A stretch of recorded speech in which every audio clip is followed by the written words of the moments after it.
Good afternoon, everybody. Welcome to this afternoon's Planning Committee meeting. Before we get started, may I remind everyone present that this meeting will be broadcast live via the internet and a recording archived for future viewing. Really mindful to make sure your microphones are turned on when you're speaking so that everyone's able to hear what you're saying. If I start with apologies for absence, please.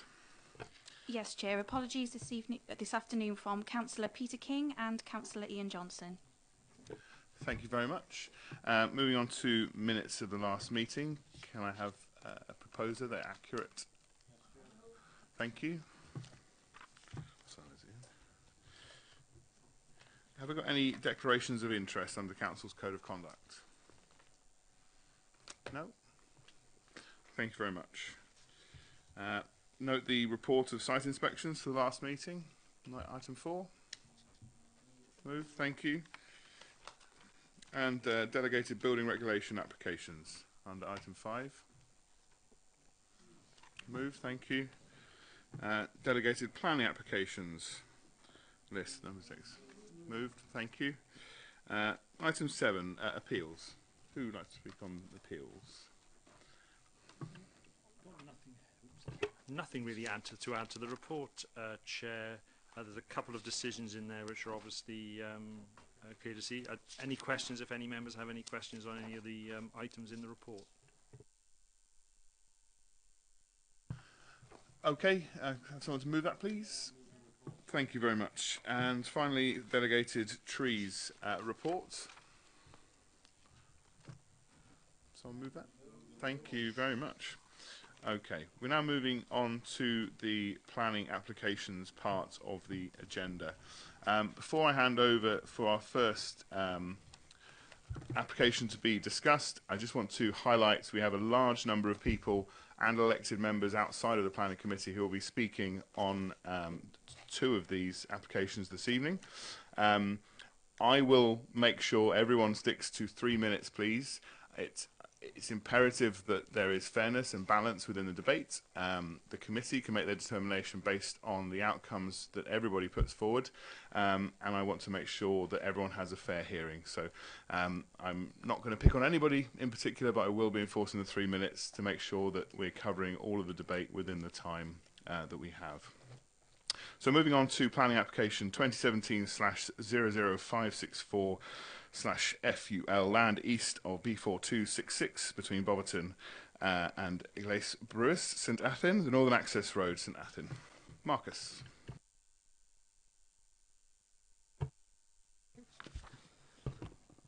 Okay, this application is for the Northern Access Road. If I just bring up on that first plan, you can see it starts at its western point at the B4265 with a roundabout junction, and then travels west to east across to just to the west of Eglwys Brewis, where you have a new signalised junction. This plan here shows the principal features of the road, with the roundabout on the left-hand side and the signalised junction on the right-hand side. Between the two, there are a series of other junctions to provide access into potential future housing allocations as allocated in the LDP. Also, a new spur to link up with the lane just to the east of Millen's Caravan Park, because the existing lane will be stopped up by the new road. And there's a further junction just west of the signalised one to provide access back onto Eglwys Brewis Road. The application is accompanied by a raft of technical documents, including a transport assessment, heritage assessment, archaeological study, and ecology studies. Those issues are covered in the report. Other notable features: there's a drainage strategy which includes a series of new catchments along the route of the road and adjacent to the junctions at either end. There would be a pedestrian and cycleway along the southern part of the road, not along the northern section of the road. I mean, that's the principal sections of the development. Just quickly come in there as well. Members will note there are 4 late representation, or 4 items of late representation associated with this report.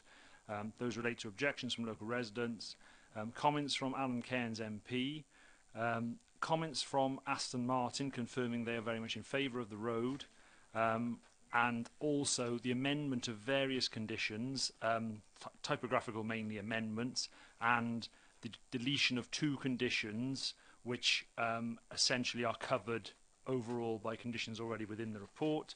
And finally, 1 additional condition, which essentially is to allow initial works in terms of the drainage works of the scheme to commence before the main works on the road are commenced.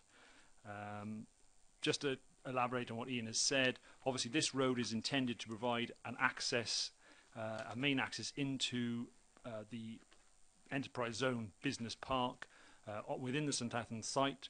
It is proposed because of the issues of getting into the site through the military part of the site, and it's aimed to make the whole development and to make the development of the business park overall more viable, essentially.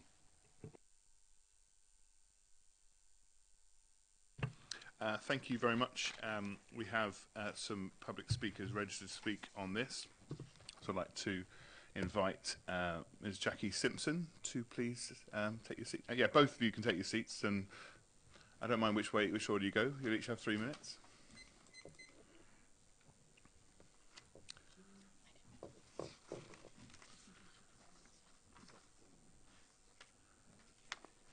So just remind you when you start speaking to please press your microphone on. Okay. Ms. Simpson, when you're ready. Good afternoon. The committee should reject this application on the following grounds. The heavy use of mitigation throughout. Planning Up Policy Wales has clear and progressive policies alongside the LDP. However, this application appears to contravene many of these, relying on mitigation measures and favourable interpretation. For example, the site runs across productive agricultural lands, some of which is best and most valued grade. Planning Policy Wales, Planning for Sustainability 4.4 requires that application should, wherever possible, avoid development on greenfield sites. Similarly, the site passes through a flood zone. TAN 15, Development and Flood Risk 2004 states, development including transport infrastructure will only be justified if it can be demonstrated that it concurs with the aims of Planning Policy Wales and meets the definition of previously developed land. The site is greenfield, not previously developed land, and will require extensive mitigation. We are left wondering how these apparent contradictions can stand. In addition, the report goes on to state, essentially and most importantly, there are overriding justifications for the development in terms of the flood risk and technical issues in respect of the brownfield land. This does not render the development as unacceptable. This favourable interpretation seems to make the unacceptable acceptable. The report recognises that the application will harm the unspoiled rural character of the land it crosses, but believes the benefits will outweigh the harm. This road will not create jobs in itself, and there are a number of outstanding infrastructure issues to be addressed. Aston Martin did not require this road when they made the commitment to come to St Athan. The case for the NAR has not been made and remains aspirational.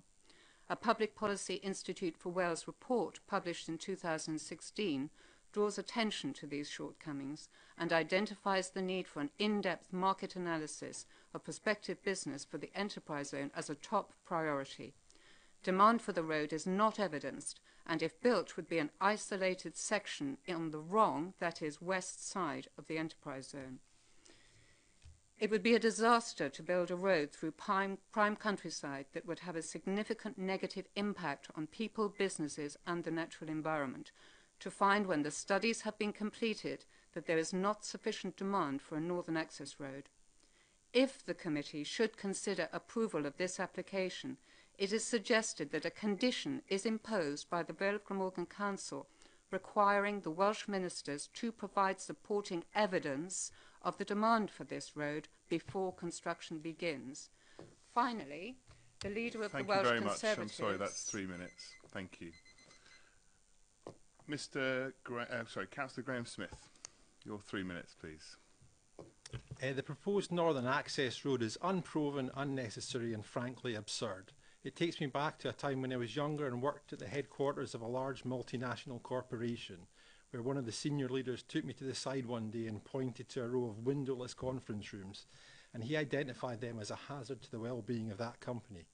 The point being made was that a group of people put into rooms for long enough could eventually persuade themselves that anything was reasonable. Personally speaking, ideas such as this road fall into this category. Ideas that make sense amongst a small closed group, but which don't stand up to any scrutiny when faced with real-world facts. The business case for the road is entirely qualitative. It forms part of a scheme that includes new employment opportunities at the Aerospace Business Park and housing to meet the needs of these new opportunities. The business park has existed for many years now and has been part of an enterprise zone for more than 5 years. During this time, sadly, employment on the site has never come close to meeting expectations and predictions. And if we're very generous, it's created about 10% of the number of jobs anticipated 5 years ago. What if the local community end up with a road built on a green site, housing also built on a green site, but few if any additional jobs for the people in those houses? If you pass this application without strict conditions, this may very well happen. The road isn't required as part of Aston Martin's investment in the nearby superhangar. Clanmays Community Council wrote to the president of Aston Martin, Dr. Andy Palmer, earlier this year, and he replied on May the 9th, 2017, stating, and I quote, "Whilst we are aware of the plans for the Northern Access Road and its development, this is not part of our plans and is a Welsh Government-led project which I believed is aimed at improving access and infrastructure to the planned Aerospace Business Park." Additionally, Aston Martin responded to the pre-planning consultation, neither supporting nor opposing the development. There are numerous planning issues outlined in the extensive responses to this lengthy application. Loss of best agricultural land, impact on flooding and long-planned flood management schemes, negative ecological impact and disturbance of the archaeological heritage.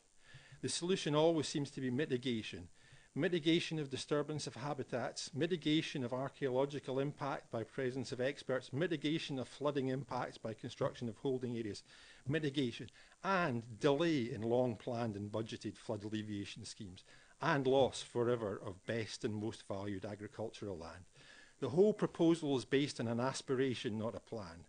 Supporting documents use the word aspiration everywhere. There is no specific proposals. There's never been a quantitative study published that shows a basis for this road. So please reject this application. And please, if you approve, remember what happened back in 2009 when a similar road was proposed. Permission was granted, but with strict conditions based on firm milestones from investments and jobs. Thank you. Members, if you have any points of clarification you'd like to ask, please. Councillor Williams. Yeah, thank you, Chair. The first question is, Councillor Simpson, you referred to a report. Can you, I didn't quite hear what that report was from. Can you just let me... Policy Institute for Wales report published in 2016. The title is Maximising the Economic Benefits of the Welsh Government's Investment in Cardiff and St Athan Airports. Thank you very much. Okay, thank you. Yeah, Councillor Smith, you referred to the letter from Aston Martin. How recent is that? May this year, and it was written in response to a letter from Clanmays Council, which welcomed them to the area and asked them about specifically what their requirements for the Northern Access Road, which I've read the reply verbatim from the President and Chief Executive Officer that said it was not part of their activities. Thanks. Thank you very much for the clarification. Any other members wish to clarify any points? Thank you very much. If you want to sit down over there, and I'm going to invite Councillor Hanks to please come up to the table.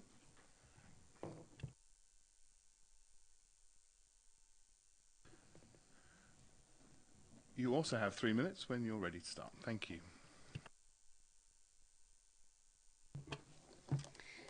Thank you, Chair. Good afternoon, fellow councillors. I speak on behalf of my constituents in Llantrip Major, Boverton and Llanmace. Many are very concerned that if the Northern Access Road is granted planning, the number of houses expected to be built is a minimum of 465 as per the LDP.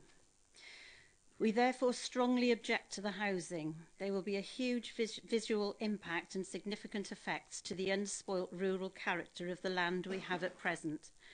A number of individual properties are going to be greatly affected. We feel that our rural Vale villages of Boverton, Lanmace and St Athan will now all merge into one town, and that the individual identity of the villages will be lost forever. The site is principally greenfield agricultural land and is in a flood zone. Work is currently being done by Natural Resource Wales, the Welsh Government and this council to alleviate the flooding issues in Boverton, and a culvert costing £1 million is currently under construction. Lanmace is currently awaiting flood alleviation works, and because of the planning application of the Northern Access Road, this has been hindered, delayed and postponed.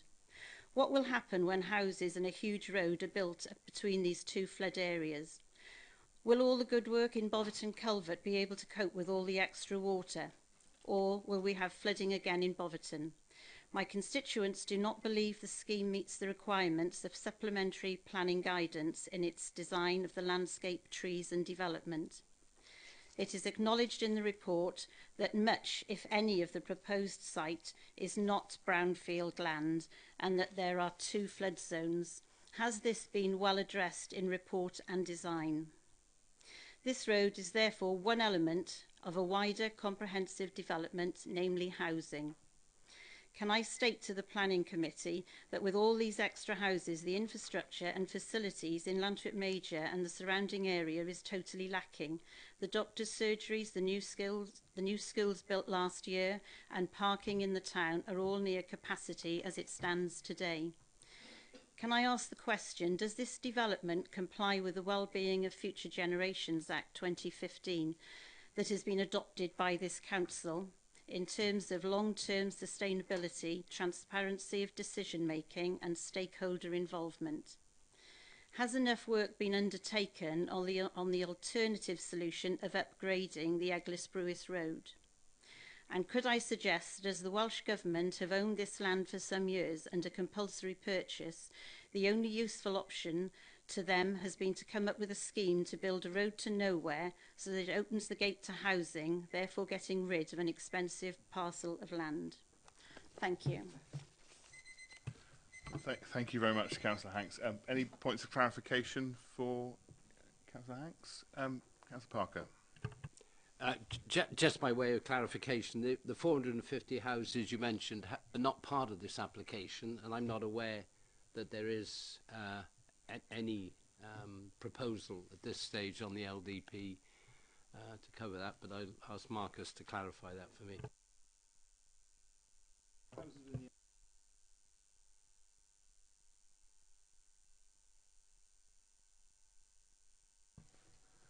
Disobey my own rule, they didn't put the microphone on. Any other points of clarification?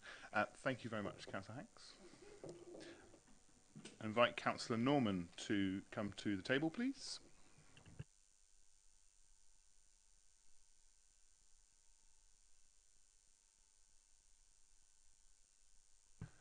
Thank you very much. You have 3 minutes when you're ready. Chair, councillors, I'd like to make a formal objection to planning application 2017/00564/FUL on the following points. A similar application was made by the Welsh Government in 2009 for the then Defence Technical College and the Aerospace Business Park. The application was approved, but a condition was imposed that if the development of the Defence Technical College did not go ahead, then the approval was rescinded, the opinion being that the approval was not appropriate for the Aerospace Business Park alone. Application 2017/00564/FUL is in fact for access to the Aerospace Business Park, though it is now presented as the St Athan Enterprise Zone. Access to the residential development mentioned could easily be accessed off the existing Eglwys-Brewis Road in line with the Planning Policy Wales to use existing infrastructure where possible. If approval was not appropriate then, it is not appropriate now, especially as Aston Martin have made it clear they do not require the road to be built to proceed with their development.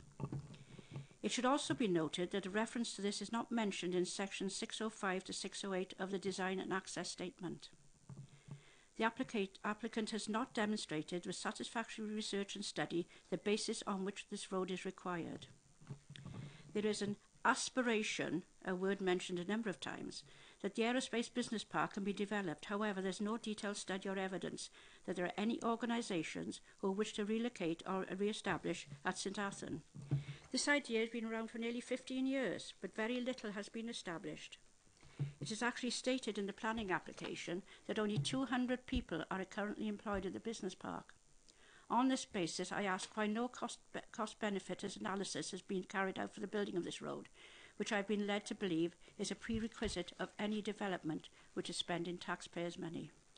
I urge you, please refuse this application. Thank you. Thank you very much. Any points of clarification for Councillor Norman? Thank you very much. Before moving to Councillor John, can we just make sure all mobile phones and electronic devices are set to silent, please? I've heard a few going off around me. Councillor John.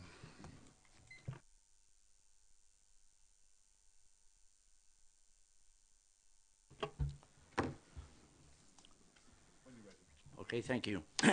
Good afternoon, everyone. Well, we all know why this is come before us, because it was the big mistake the Welsh Government made of purchasing this land back to the DTC days. And the big issue in this, I note this application, is that we talk all the time in this application about the ABP. We've talked about the ABP for the last 15 years. 15 years and nothing has come from the Welsh Government. We have no evidence today as to what the future is from the Welsh Government. We currently got an aircraft company down there who are struggling and likely to be leaving St Athan. And now I know that because my stepson works for them. So quite simply, the issue of building this road, to me, is totally unnecessary. We have a situation where Large Major Bypass, built in 1978, has got 3 junctions off. It's now got 6 with this one. And shortly, with the build-up of traffic, with the plan of the roundabout on this bypass, if this goes ahead, we will then end up with more traffic go through Boverton and engage the hold-ups on the way up the bypass. So quite simply, we're going back to what the purpose was, to give Lantrid Major and Boverton clearance of traffic by the bypass. We're building the traffic back into Boverton. It's as simple as that. Now, why not use the Eglwys Road? It was good enough for 14,000 airmen. It was good enough for a driving school. But now, of course, we're told it's wanted for the ABP. ABP, where is it? When are the Welsh Government coming up with this? They're not. What evidence have we got? It's rather interesting today that I note Mr Carnes, the Secretary of State for Wales, has objected to this application. Now, Alan Carnes' role has to promote business, and surely he could not object to this if there is evidence in the background of business come to St Athan. Similarly, Andrew R.T. Davis objects. So when I see 2 major people higher up objecting to this, I immediately think, what do they know that we don't know? Are we building a road to nowhere which are going to destroy the countryside? Destroy the countryside for people that have lived there all their lives? Are we sitting here today and rubber stamping this simply because it's a Welsh Government application? Because make no mistake about it, this application breaks LDP policies. I'm sure if I owned this land, I would not get planning permission if I wanted to build a small road or I wanted to build houses later on. No, there's no justification. There's no evidence of a future business case. And quite simply, the Welsh Government have pushed this in front of us, and I ask you to vote no. Thank you, Councillor John. If I pause a second to see if there's any points of clarification. Anyone want to raise anything? Any points? Sure. Okay. Anyone? Please ask me a question, because I willingly answer. No, okay, thank you. Sorry to interrupt your walking away. Thank you.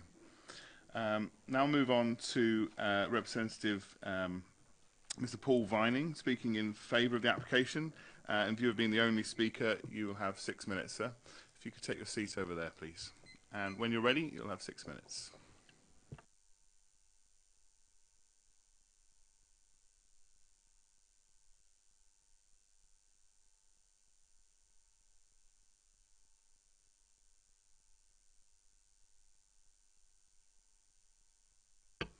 Mr. Chairman, ladies and gentlemen, thank you very much for the opportunity of addressing Planning Committee this afternoon. In view of what's been said, I'd like to spend a minute on the importance of the NAR. Since the MOD's decision not to build the Defence Technical College at St Athan, things have moved on, and there have been three important developments. First, the Welsh Government is continuing in earnest with its plans for the Aerospace Business Park.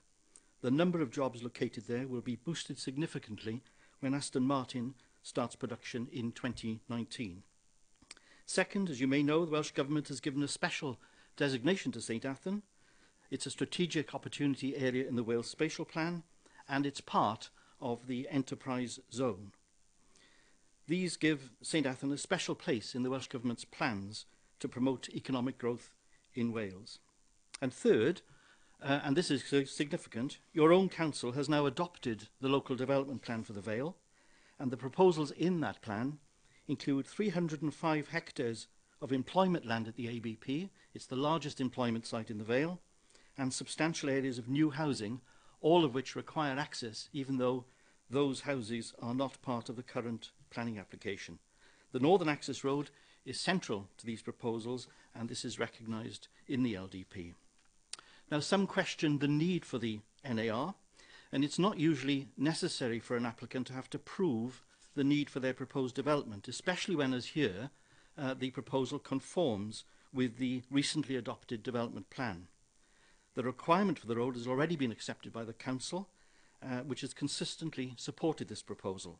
The LDP says, and I quote, "The NAR is considered essential to facilitate development at the enterprise zone." And this matter was considered separately and independently by the LDP inspector, who, having specifically addressed the need for the road, concluded, and I quote again, "It is essential to the effective delivery of the economic aspirations of this part of the enterprise zone." He also went on to say, and I quote again, "The evidence indicates that this scheme is critical to the successful delivery of the strategic employment objectives." The need, therefore, Mr. Chairman, ladies and gentlemen, has been independently tested and proved. What stronger justification could there be? Now, some say that rather than build the NAR, Eglwys Bruce Road should be improved instead. This and a number of other access possibilities have been tested over the years, and the conclusion was that the NAR provided the best opportunity to provide a high-quality access into that part of the ABP lying north of the runway, and this remains the case. When we consulted Llanmaes Community Council in August 2016, they asked us to look again at the possibility of upgrading Eglwys Bruce Road. We agreed to that, and that's why this application is accompanied by a report that deals specifically with that option and does so in some detail.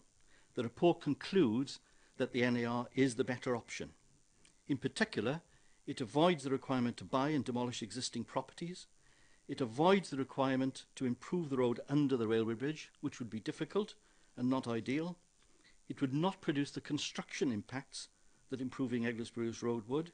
It provides better opportunities for addressing flood risk at both Llanmaes and Boverton, and it's more capable of being built by 2019, which is important. Reference has been made to flood risk and flood alleviation. This has been well considered in the application. The proposed works include a range of measures to reduce flood risk in the villages of Boverton and Llanmaes. These measures include creating storage areas and reducing the flow of water in Boverton Brook and Llanmaes Brook during extreme flood events. They are designed so that they will have no impact on water flow during normal conditions. The creation of a storage area on Llanmaes Brook will also facilitate the Council's proposed flood alleviation scheme within Llanmaes Village. All the proposed measures have been developed in full consultation with the NRW and with the Council. Next, there was mention of agriculture. Well, only a very small part of the application site comprises best and most versatile agricultural land. In fact, it's 0.626 of a hectare. The need for the road, its location and its alignment was considered through the LDP, and there's no objection on agricultural grounds. In conclusion, Mr. Chairman, ladies and gentlemen, I'll just make 3 points in summing up. First, although it's not strictly necessary for us to do so, the need for the NAR has been independently tested and proved, and this has been endorsed by the Council. Second, studies have shown that there is no acceptable alternative to the NAR. Upgrading Eglers Brewers Road will not produce the same high-quality access as the NAR, and it could not be achieved in the required timescale. And third, as the Planning Officer's extensive report shows, apart from the community councils, none of the statutory consultees has objected to this application. From the standpoints of design, engineering, drainage, ecology, archaeology, air quality and other environmental matters, the proposal is acceptable. In terms of flood risk, it offers betterment that will benefit the residents of Poverton and facilitate the Council's own flood risk scheme for Llanmaes. In 2019, the ability to serve the ABP via its existing access through MOD's main gate will be lost. It is essential, therefore, that the NAR should be operational by then, and I respectfully urge members to accept your officer's recommendation and grant planning permission for this important project. Thank you. Thank you very much. Does any member have any points of clarification they'd like to? Councillor Parker first. Thank you. Thank you. If you just turn off your mic, please. Thanks. Yeah, thanks, Chair. The last little thing you said was the loss of access. Can you amplify and clarify exactly what you mean by that, please, Paul? Certainly, sir. In 2019, I forget the exact date, but I think it's mid-2019, the arrangement whereby Welsh Government can access the Aerospace Business Park through MOD Main Gate terminates. After that, there is no right for the ABP to be accessed that way. Councillor Williams. Yeah, I've got two questions, and that was one of them. But I want more clarification on that. What's the justification for that termination? It's Welsh Government land.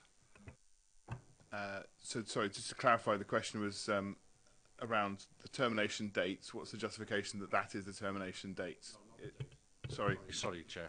The justification for the termination of that gate being in operation or being used. As in why the MOD yes. terminating the yeah. access? Yeah. Okay. My understanding is it's part of a contractual arrangement. Okay, thank you. Councillor Williams. Yeah, there was a reference to the impact of the Eglers Brewers Road, and you mentioned some properties being demolished. I'd like to know the number of that. And there were three reasons. One was properties, one was construction, and I missed the second one. Could you answer those two, please? Certainly, sir. As far as the properties are concerned, on the northern side of Eglers Brewers Road, there's an existing house which lies close to the road and would need to be demolished. And then a little further along, there's a commercial property. I think it was a public house. That's boarded up at the moment, but that too would need to be demolished in order to widen Eglers Brewers Road. Thank you very much. If there are any other points of clarification? Sorry. One more. He hasn't quite answered. That was one of the questions. The other one was there were three reasons for. One was properties, one was construction, and there was another reason that I didn't quite Yes, of catch. Course. Yeah. Mr. Fafana. I gave 5 reasons altogether, sir. It was the demolition of the properties, avoiding the requirement to improve the road under the railway bridge was the second one. The third was that it wouldn't have the same construction impacts as widening Eglers Brewers Road. The fourth was that it provides a better opportunity for addressing flood risk for Boverton and Llanmaes. And then the last one was that the NAR is capable of being built by 2019. Well, we don't think that improving Eglers Brewers Road would be capable of being achieved in that timescale. Thank you very much. Thank you for your time. Step down. I'll hand over to Marcus or Ian. Just there are a number of points asked of the council's positions in the various speakers, so I'm sure we have a list. If you could go through those, please. Thank you, Chair. Yes, I'll deal with those quickly. I'll skim some because obviously the questions have also been answered by some of the speakers. But I wanted to stress a number of points were made about the fact that the speakers felt the proposals didn't comply with the terms of the LDP, the recently adopted LDP. Clearly, this is a proposal within the LDP. The line of the road actually is within the LDP. It isn't just part of another scheme. It is a fundamental part of the strategy for the LDP. Therefore, it has been through an examination very recently. An inspector has considered it, and as the speaker mentioned, has dealt with it and feels it is a sound part of the plan. As a part of the plan and a policy within that plan, it would be very, very hard to turn it down. And I must categorically say it is not contrary to any of the policies within the LDP, because fundamentally, as a proposal, it is within the LDP. In terms of flood risk, obviously Natural Resources Wales have not objected to the scheme subject to conditions, and indeed, as the Speaker said, have been integrally involved in the design of the road to ensure it will ultimately form part of the flood defence scheme that the Council and NRW are putting forward for Llanmace. In terms of harm, I think it's already been mentioned, none of the statutory undertakers or consultees have raised objections on that basis. I think the Speaker mentioned that demand and the need is not necessarily a material consideration. In this respect, anyway, because the road forms part of the LDP, that is irrelevant. It is a policy presumption in favour of the road, which is the key material consideration. I think one other speaker made a lot of reference to mitigation and the fact that there is considerable mitigation in this scheme. That is not unusual. Those of you who've been on planning committee for a long time, and I'm sure those of you who haven't been on for such a long time, are aware that virtually every scheme we see come before us has some form of mitigation or other, even extensions to neighbours' dwellings. That mitigation might involve raising fences, it might involve putting obscure glazing, for example, in windows. Obviously, the mitigation here is of a different order. However, it should not be considered unacceptable just because mitigation is involved. Rather, that mitigation seeks to ensure that any possible negative effects are dealt with through the application. The other key point, obviously, has been made that Aston Martin haven't asked for the road, and it was suggested weren't that keen on it. Clearly, just want to point out the email that had been received very recently, 5th of September, which makes the point that Aston Martin do welcome the road and do see it as important to the development of their scheme and their proposals, which ultimately will obviously lead to 750 jobs being put within the business park. Just quickly going through here. The other issue, obviously, this isn't an application for housing, and that has been obviously linked with it. Clearly, there is a reference because this road will facilitate some of the housing schemes. However, that certainly would not be a reason for refusing this scheme. Those schemes will have to be assessed on their own merit when they come before you as a committee. I'd like to stress that it has been mentioned that there were delays to flood alleviation works because of this road, and that is not true. What has happened is that the scheme to develop this road has been intrinsically linked with the flood defence scheme to ensure that costs actually to a certain degree aren't duplicated, and that the road itself provides some of the necessary infrastructure that the flood defence scheme would have had to provide it anyway in its own right. So there is an element of cost saving by doing it in that way, which is what Welsh Government and the Council and Natural Resources Wales have embraced.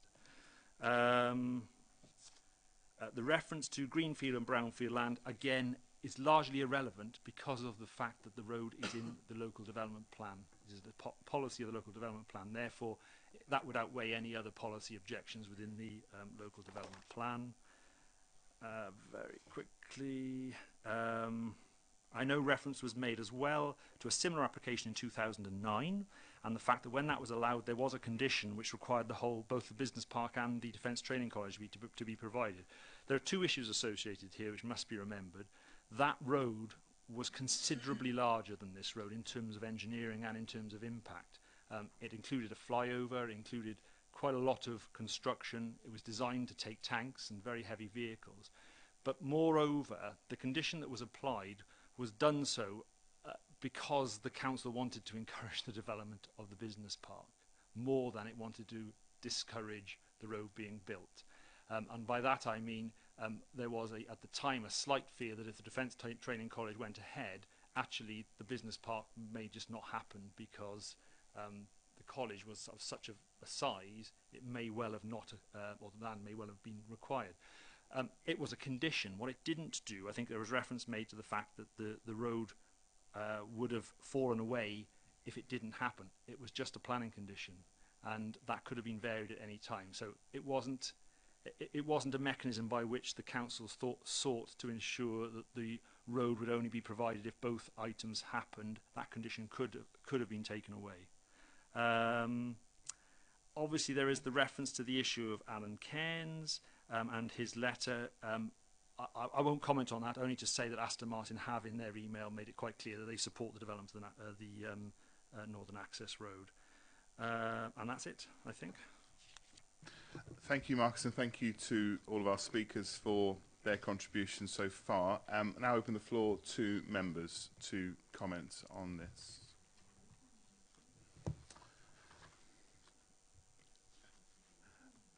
Councillor Williams. Okay, thanks. Yeah, it's clearly always an issue when you have planning on your own ward, how you stand. I need to make it clear that as a representative of the planning committee, having gone through this discussion about the LDP, the LDP, although the Northern Access Road is on there, we all recognise that particularly with the housing issue, that the LDP was contested considerably, to such an extent that the actual LDP was adopted some 5+ years later than was needed. So that's one of the factors that would be easy to forget about. So the question about the justification for housing is an issue. The nobody's contesting about the well, I'm certainly not contesting the benefits of the business park, because it's certainly we all agree that we want this area to be part of that strategic view that St Athan can be that. It's been a long time coming, and hopefully we can see that in the coming years. The question that we've all got, particularly from the local area, is that it's the justification for this road in comparison to an alternative. And we're not convinced, having listened to what's been said. I've taken the view now. Before the meeting, I was minded to see what was going to be said, but I'm still not convinced that the quantitative study has been done to justify the Northern Access Road over and above the Eccles Brewers Road. There are some comments that have been made in the report that. For example, the alignment of the route. This current plan, the Northern Access, utilises some of the Eccles Brewers Road already anyway, and then veers off into the agricultural land.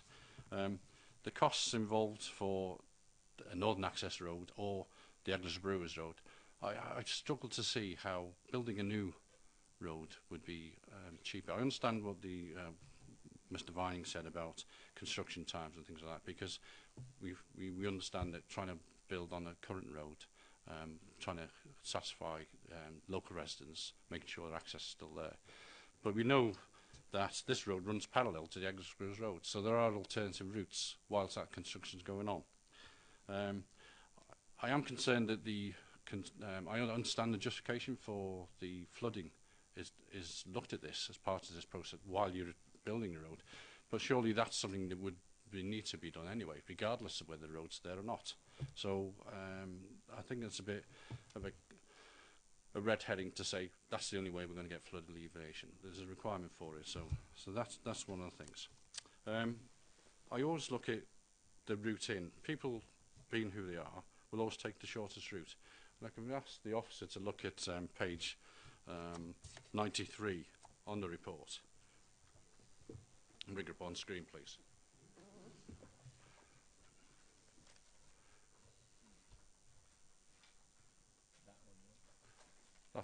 Yes, that's the one. If you're coming from the east, then I'd be surprised if anybody would want to drive all the way around that site to get to the east entrance. It's clear that if you've got a sat-nav around, you're going to take the shortest route. So I don't see how that's a justification for bringing that round. So that's one of the concerns I've got. Certainly a sustainability argument would be on there. A lot has already been said, so I don't want to repeat that. But I'm of the view that insufficient justification has been given for this Northern Access Road. We do believe that there should be an improvement on the access to the site, and the view is that it should be through on the Eccles Brewers Road. I do need to point out this morning, because it was quite right that some of the local residents, when we were at viewpoint number 2, asked whether we could go past the Millins residential park and look down the valley. I just need to express that when we looked at viewpoint 3 from the Eagle Road view, we could see the impact from the valley there. It was excellent, and I do appreciate from the officers doing that as well. So I'm hoping the rest of the members that were at that site could see from the residents the impact that would have. Okay. Thank you, Councillor Williams. Any other member? Councillor Parker. Yeah, I think it would be helpful to us all if, when Marcus addresses the final points, that he could expand on the ultimate size of the business park and the LDP. I don't think any of us really fully understand the scale and the magnitude and the likely traffic generation over maybe the next 10 years or so of the size of that business park. Thank you. Marcus? Well, if I just address a couple of the issues that were raised there first. I think the reference was made to the LDP and it's taken 5 years to get to the point of adoption. I mean, not wishing to be flippant, it has, but that's irrelevant. It is now adopted, is therefore a document, and therefore it is the, if you like, the document as an authority we should be making all decisions in accordance with. I know there is reference to alternative routes, and I think fundamentally the point is here that there is no alternative route into the business if you're working on Eglwys Brewis Road, or only very convoluted routes, almost certainly harming residents in St Athan and certainly Eglwys Brewis Road. And I think that is where the developer has come from with their viewpoint that this is a more easily achievable solution. Reference was made to the fact that if you're coming from the east, would you be likely to use St Athan rather than to actually drive round to this road? A key part of this scheme will be the signage and what is done to ensure vehicles are directed to the right access point. As it happens now, in fact, if you think about it, because main gate access obviously is down on the western side of the park, but I know that there is a gate just beyond St Athan, so it's the same process really on a larger scale. That signing will be a key part of any development. And finally, with regard to the size of the park, you will have heard the speaker who's representing Welsh Government pointing out that the size of the employment land. It is in the LDP, 305 hectares of employment land. It is the largest allocation of employment land in the LDP. The LDP was found sound on the basis of the amount of employment land we are proposing and is proposed in the plan. And it was, I have to say, just found sound on that basis. We would have been struggling if we had any less land to put forward for employment purposes. It is a Welsh Government enterprise zone, one of only 8 enterprise zones, so it's very, very important that it's referenced how important Welsh Government see this site. I think a lot of noise has been, sound has been said about the fact that there's not that many jobs there at the moment. I think obviously there's the 750 jobs for Aston Martin, which is very, very important. But on top of that, the effect the road will have in terms of making access to the site much easier. If anyone's tried to get into the site now, you have to go through the Ministry of Defence checkpoint to get through. It is very, very difficult. It doesn't exactly encourage people to set up business there at the moment. This road will make that situation completely different and give it the feel of a more traditional business park. So it is very, very important that that is considered. And finally, yes, in terms of numbers of vehicles and movements, clearly the road will overcome a problem which is yet to occur. I think we all accept that at the moment the vehicle movements are not at the level where you would necessarily say this road is necessary now. However, we have to recognise this is an economic development scheme based around the development of a large business park within the St Athan grounds, and the vehicle movements will be considerably, we hope, considerably higher. A reference to hope has been right throughout this plan, but it is in the LDP. It is therefore a fact that it has been through an inquiry process.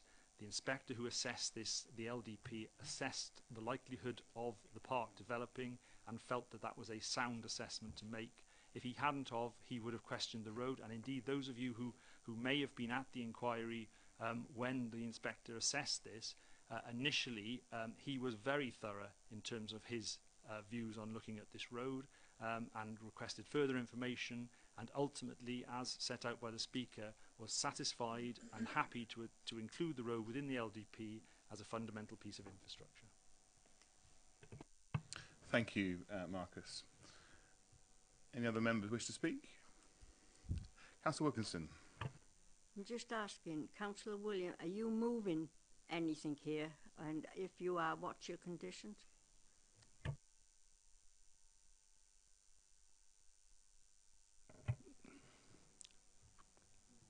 Right, okay. I wasn't moving it. I was hoping that we wouldn't agree with the Northern Access Road being recommended, so that's my view, taking on what's been said. Thank you, councillors.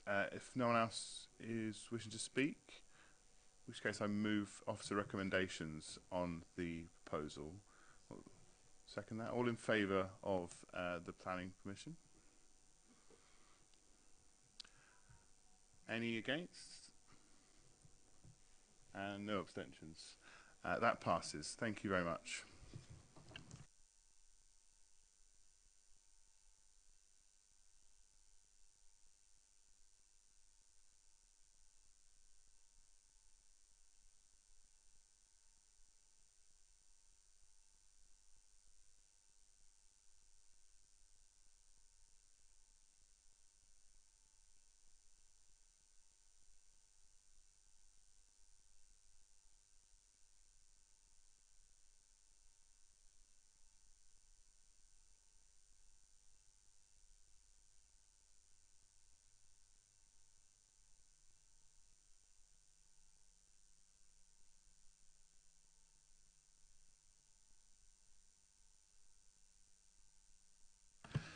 Okay, thank you very much, everyone. I thought we'd just take a couple of moments there to let people who didn't want to stay on for the next application leave the chamber.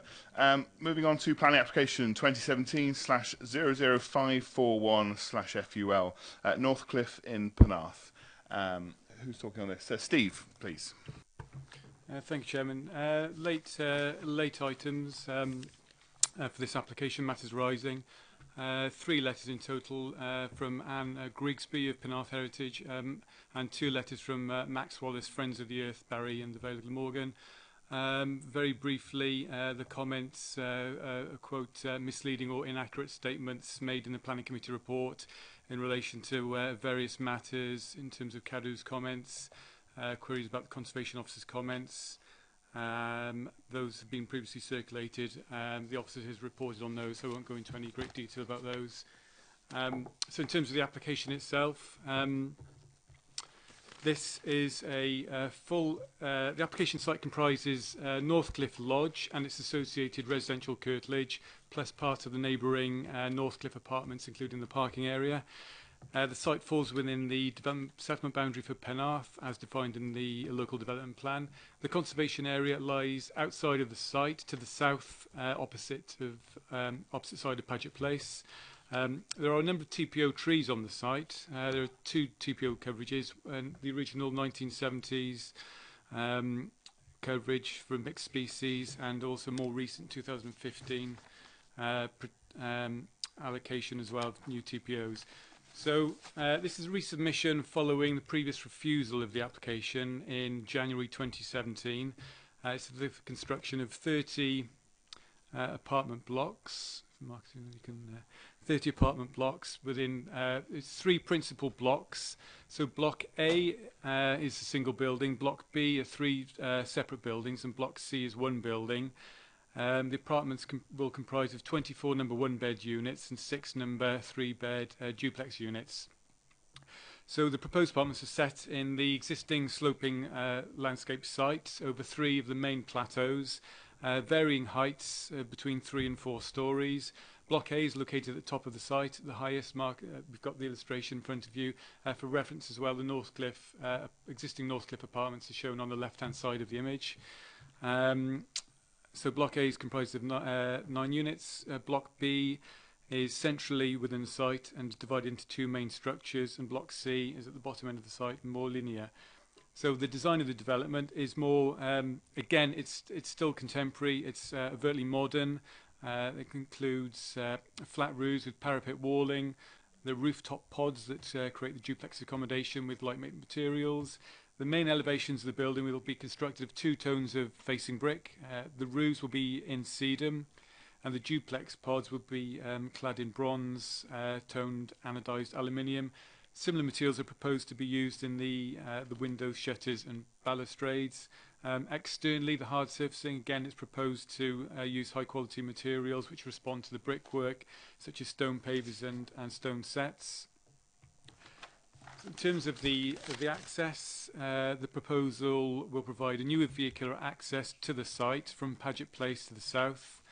If we could just call it that image, to the south. So the access will cut through part of the existing Northcliffe parking area, and as part of that, the scheme looks to provide a revised parking area for the Northcliffe apartments. It will actually increase, there'll be a net gain in parking spaces to existing Northcliffe because the spaces will be allocated, whereas at the moment they're just informally laid out. So in terms of the parking within the site, there are 30 units and there's 1 space per unit plus 6 visitor spaces. The spaces are shown in the Undercroft, are Undercroft under the main apartment block A. So the marks, if we could get one of the other images. So between blocks A and B is vehicular access, and between the lower 2 blocks is pedestrian access and walkways. So very, very briefly, in terms of the previous refusal, again, that was contrary to officer recommendation. The refusal related to the concerns about the excessive size, massing and form of the building, the context of the site, and it would appear overscaled and incongruous within the street scene, and would fail to preserve or enhance the character of the nearby conservation area or listed buildings. So following the refusal, rather than developers appealing, they engaged with ourselves and also went to Design Commission for a review. The Design Commission review report is appended to the committee report, and effectively the Design Commission gave a commendable, very commendable report on the scheme. If I just quote some of the key points: the Design Commission is supportive of the development of the site, which would deliver much needed housing on an urban infill site. The ambitions of the client and design team to deliver a high quality, innovative residential scheme are commended. The report also states the proposal is well considered, responds to a difficult site with strong inclusive design commitment and an enhancement to choice of housing in the area. So I think it's probably worth just going through the main changes that have taken place since its previous refusal. So block B, which is the central block, I don't know whether we've got that on a plan. I can possibly point it if we can go back. Apologies. So the block B, which if Mark's can call it the plan.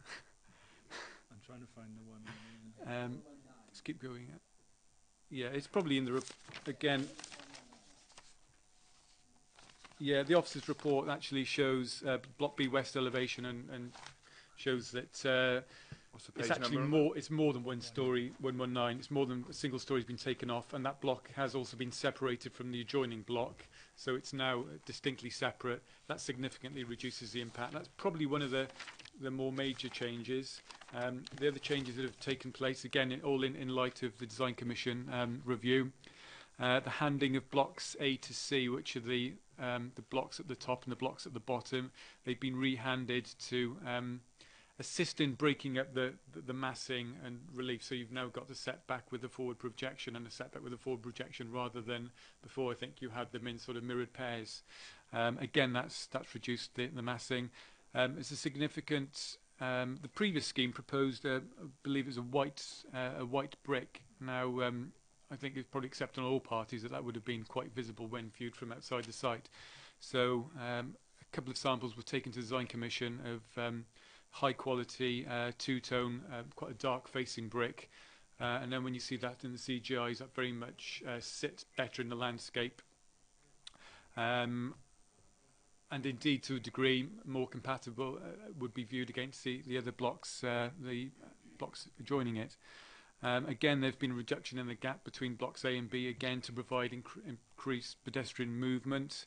Some other changes, not necessarily planning orientated, more for the usability and legibility, has been to alterations to the gradient, provision of a resting place from the access. Again, one thing that the Design Commission did raise was potential to enhance landscaping. So the scheme's been supported with a very comprehensive landscaping scheme, which is on the overheads. I think it's probably further up the top there. So there's supplementary. The report does acknowledge there are a number of trees that are to be removed from the site. However, there are still a significant number of trees around the site to retain effectively the site setting when viewed from both Paget Road and also when viewed from the marina and beyond. There's quite a dense tree belt that's going to be going in on the northern edge of the site. So really just moving on to the CGIs that have been prepared by the a number of viewpoints were shown, and they include a number of views from Cardiff. We've chosen the more immediate views from the car park, the barrage car park, and around that sort of location. So this is a further view away along the barrage, and you can just see sort of a dot. So I think the thing to point out with this scheme is it's not on the headland. It's sitting between. There are other buildings, there are other flats that are higher, so it doesn't have a skyline impact. Closer view, a typical view would be that's existing, and then proposed. You'd see that's the sort of side elevation. I think that probably be the revisions we've had to Block B. And again, perhaps one of the main views is from the parking area to the front of the marine buildings. So again, existing view, you can just see North Cliff, the white building above the main chimneys, and then the development behind it. I mean, the development is visible from there, but in terms of the scale of the development, again, it's the tree screen is relatively dense around it, and as I said before, there's significant planting used to enhance that, and together with the change to materials and finishes, again, sets the impact of that building back into the as much as it can be back into the landscape. So just very, very briefly, just moving on to just some Section 106 matters. Again, the officers have considered the requirements for Section 106, which relate to education contributions, community facilities, public open space, sustainable transport. With the previous application, because of the significant bill costs, obviously members that were there on site this morning could see the topography of the site, the need for piling, etc., etc., that the development couldn't meet, wouldn't be viable if it met all the council's contributions, particularly the 40% affordable housing contribution. So given the passage of time since the last application, we've gone back to the DV. The DV have reappraised based the district valuer, who are appointed independently by the council. So pretty much what the district valuer says would be is we pre-agree to agree with the findings because they're an impartial operator. Again, the DV have looked at it. They've looked at the costs. They've looked at the revised valuations of the site, and I believe that the actual figures have been circulated to members to view that, and obviously those figures themselves are confidential, so we're happy to talk about percentages but not actual figures of profit. So once again, the district valuer has said that the scheme returns a surplus of £287,000, and that full policy requirements for Section 106 and affordable housing could not be met. So again, same as the previous application, the developer has actually offered more than that, say to round it up to 300,000. We've considered that again. We continue to prioritise affordable housing. There's the greatest need in Penarth. So, as the report says, that 263,000 will be for affordable housing, and the community facilities is 36,240, which is what the full requirement was. So, it's delivering community facilities with the remainder for affordable housing. One other point to mention is that given that the DB valuation is sound for 3 months, we've attached a 2-year limitation on which to implement the consent rather than the standard 5 years. Because factors can change in 5 years in terms of valuations, etc. So we want a commitment from the developer that he does start within 5 years, and that those figures, 2 years, sorry, that those figures then are sound at the point that the development can start. So, the recommendation again is for approval, subject to applicant entering Section 106. Thank you, Stephen. I have one quick point which Steve did raise, but if any member wished to discuss in detail the comments of the District Valuers report, and by that I mean anything other than the final figure of 300,000, we would have to go into closed session because all those figures are strictly speaking confidential to the applicant and couldn't be discussed on camera or in open session. So just to make that point, if you were going to raise those issues, please let us know. We'd have to go into closed session. Personally, I don't think there's any need. The report comes to a conclusion, and I wouldn't want to challenge the views of the district valuer, who is, if you like, the appointed land agent for the public services. So, thank you very much. Move to our first public speaker, Mr. Wallace. If you want to take your seat, please.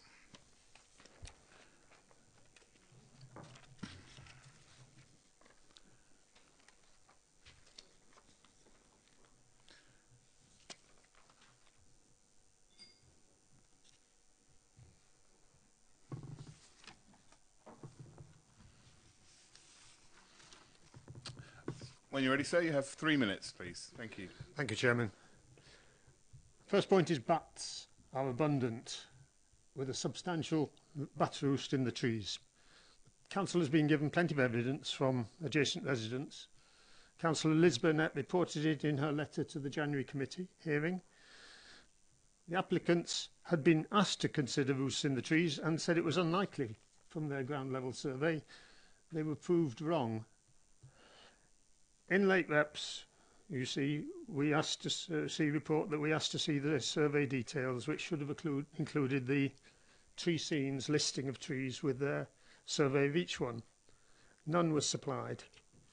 We pointed out the BCT guidelines, the Bat Conservation Trust guidelines that they used, had been superseded in January 2016. Indeed, the matrix they used has been scrapped. 14th of July, we wrote in pointing out the ecology survey did not include the woodland on the apartment site. That's the patches you saw in the this morning. Patches of mature woodland, including a rare yew tree, which border the Paget place. We had no answer for the 14th of July thing. The ecology officer report this time shows she was given only the company reports to consider. And she said, you know, there's the three comments update and replace those made on 18th of January, made with respect to the three DCE reports. That was what she wrote on 23rd of June. She was not made aware of Liz Burnett's and others' definite observations of bats from the apartments, not aware that the bat apartments woodland had not been surveyed, and that the BCT guidelines on bat habitat surveying had changed. Questfo does not question her professionalism, as the officer report wrongly alleges. The ecology officer report, 23rd of June one, strongly emphasises the legal position that bats are a protected species. Their breeding site or resting place is fully protected. The council has a duty to take their presence as a material consideration in planning, so she says, and the developer has to obtain a licence from NRW before starting work. The development has to meet 3 tests, and it's good practice, she says, or her report says, good practice with the planning authority to ask them to give the evidence that they can meet these 3 tests and encourage them to apply for licence at the same time as planning. Now I'll move on to the tree scene consultant's assessment of the value of trees. Our late rep points out that this assessment does not cover the landscape values and cultural conservation values of trees in the mature woodland, which is necessary under the British standards 5837/2012, which we quoted. They only cover individual arboricultural value. We asked for any other information used by the council officers in Thank you very determining much, Mr. Wallace. the TPO. I'm sure a number of points we'll be able to cover in clarification, but that's your time up, I'm afraid. Oh, thank you. Any members wish to ask any points of clarification? Okay. In view of that, if you'd like to step down, and move on to Councillor Sivan-Yarman, if you'd like to come up to the table.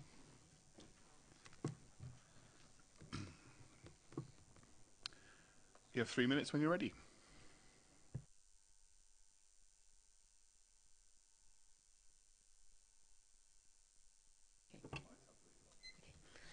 I represent the St Augustine's ward, and I'm not against this development of this area. However, as an elected representative, I do take very seriously my role to ensure that any developments in St Augustine's contribute positively to the environment. And so I have two conditions. Firstly, and importantly, I want to see 12 affordable homes set aside in this complex, built in the same design standard with no outward difference. And this would be in keeping with the Vale's own affordable homes policy of 40%, according to which Penarth and Landock require 152 affordable homes a year to meet the housing need in Penarth. And in the last 5 years, Penarth has seen only 101 affordable homes. And I understand that those 101 affordable homes predate the adoption of the LDP. However, the figure still demonstrates the real need for affordable housing in Penarth. And the recent Grenfell disaster in London has highlighted many things, and one of them is that the local government must take its responsibilities seriously. And another is that we must pay more than lip service to providing decent social housing in our communities, which is not separate and is an indigenous part of the fabric of our communities. Secondly, through Section 106, I want to see the real betterment of St Augustine's as a result of this development, or any development in St Augustine's. This site, while secluded, has some of the best views of the Channel and the Bay. Therefore, I want to see the development include a public space, that could be a square, perhaps a bench, which can be accessed by the people of Penarth to enjoy the views. I would like to see a commitment by the developers to replant trees, not young trees, but more mature trees, and they can maintain that until the land has been sold and that the plants are established. I'd like to see a contribution to sustainable travel. We have the active travel plan, and this development could engage with that. And of course, there is a need to contribute to education. All the schools in Penarth are full, and Albert Primary School in the heart of St Augustine's, has waiting lists already. We need to think of the future. We need to think of the future of the people that inhabit those 30 homes in this development. So there has to be a contribution to education. In concluding, I must emphasise that this isn't a wish list. The markers I've set down are a direct result of the Vale's own policy, which has been carefully researched and developed with officers, and offers the best chance, I feel, for my constituents to ensure that the future developments in Penarth will not be to their detriment, but will rather improve and enhance their lives.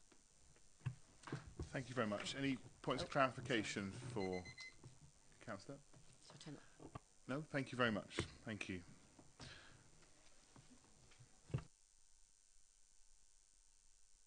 There's a number of questions in there about our policies. Steve, would you like to comment, please?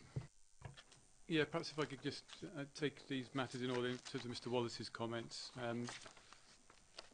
Again, if I could just draw members' attention to pages 123, 124 of the report. All we can say is the Council as Ecologist has again assessed the submitted ecological report. The findings of the report are noted. There's not a bat roost was not found in the lodge. There are bats flying over the site, but you would find bats flying over every single site with trees and water nearby. There is the existing retaining wall does have potential to support small numbers of bats. We do accept that. Equally, there's a condition that seeks to cover how any works are undertaken to the retaining wall. In terms of questioning the sort of competence, as it appears to be, of the Council's ecologist, the Council ecologist is fully qualified and formerly worked for NRW, and is I would suspect probably one of the most qualified ecologists in terms of bat expertise we have. Again, I would confirm NRW have been consulted on the application. They've not raised an objection. Again, in terms of the test, an authority would only take a run through the tests if there were protected species on site and a licence was required. So we're confident that the level of information submitted covers the ecological and the biodiversity interests at the site. Just on the other issues, more the Section 106 issues raised. Again, I briefly went through the viability. Yes, 12 affordable houses would meet the requirement of 40%. We've gone through the viability figures. The amount of surplus wouldn't even get a single unit within it. It's considered best value to use that money elsewhere, whether it's buy other units or pool for or give to another RSL to develop within Penarth. We accept Penarth is identified with the greatest need. In terms of the overall need figure, that figure, the council would have to deliver 80% of affordable houses on all its developments to meet the annual need. So the planning system is not certainly here to address the deficiency in that need, but the figure is the annual figure of circa 500 is so high that the planning system cannot fully address that. But we accept that there is a need. The council, we've delivered significant number of affordable houses in the 40% areas. I've been here in the last couple of years debating the affordable housing provision. On this site, they've gone through due process in terms of viability. They've clearly shown that the site is not wholly viable. Nevertheless, we've still got a contribution. We've looked to prioritise those contributions. The majority of the priority is going to affordable housing. Reference is made to betterment of a public space and a bench. The community facilities payment of 36,240. Well, I believe some of that potentially is earmarked for Bellevue Park Pavilion. So again, you are getting that improvement to the public space. Again, sustainable travel. We've had to prioritise. There's no sustainable transport monies. However, there is a condition on the travel plan. So because the parking numbers are 1 space per unit, as part of that, and run in tandem with that, would be a travel plan to ensure that any future occupiers use means alternative than the car. Again, the proximity of the site, very close walking distance to the town centre. It's a site where we think that 1 space per unit is certainly achievable given the site's location. And again, with education, say the education figure presented in the report is very much a very worst case scenario based on there being no capacity in local schools. That was what was presented. I had a discussion with the agent. That hasn't been sort of drilled down in terms of whether there's any current capacity, but we've presented sort of the worst case scenario. So again, all I can say is, the council have prioritised those contributions mainly to address affordable housing. Thank you. Thank you very much. We'll move on to our speaker in favour of the application, Mr. Samuel Courtney. If you'd like to take your seat. Just to confirm, you'll have 3 minutes to speak in favour. When you're ready, please.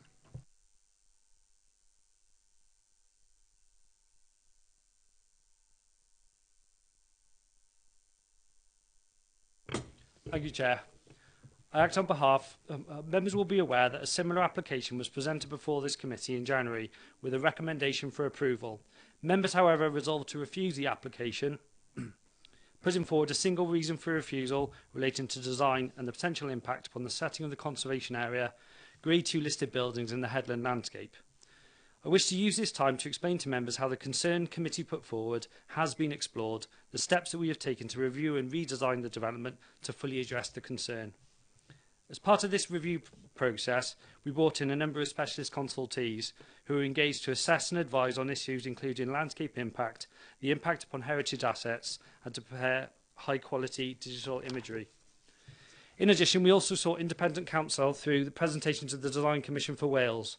Members will be aware that the Design Commission are an independent body established by Welsh Government made up of a panel of practising professionals whose remit is to promote high-quality design in accordance with Welsh Government objectives. The changes now before members have therefore evolved and is considered to have been enhanced through this process. Whilst the overall layout and amount of development remains similar to the previous scheme, there have been a number of key changes introduced which together have a significant impact upon the appearance of the development. A list of these changes are set out on page 115 of the report and have been explained by officers.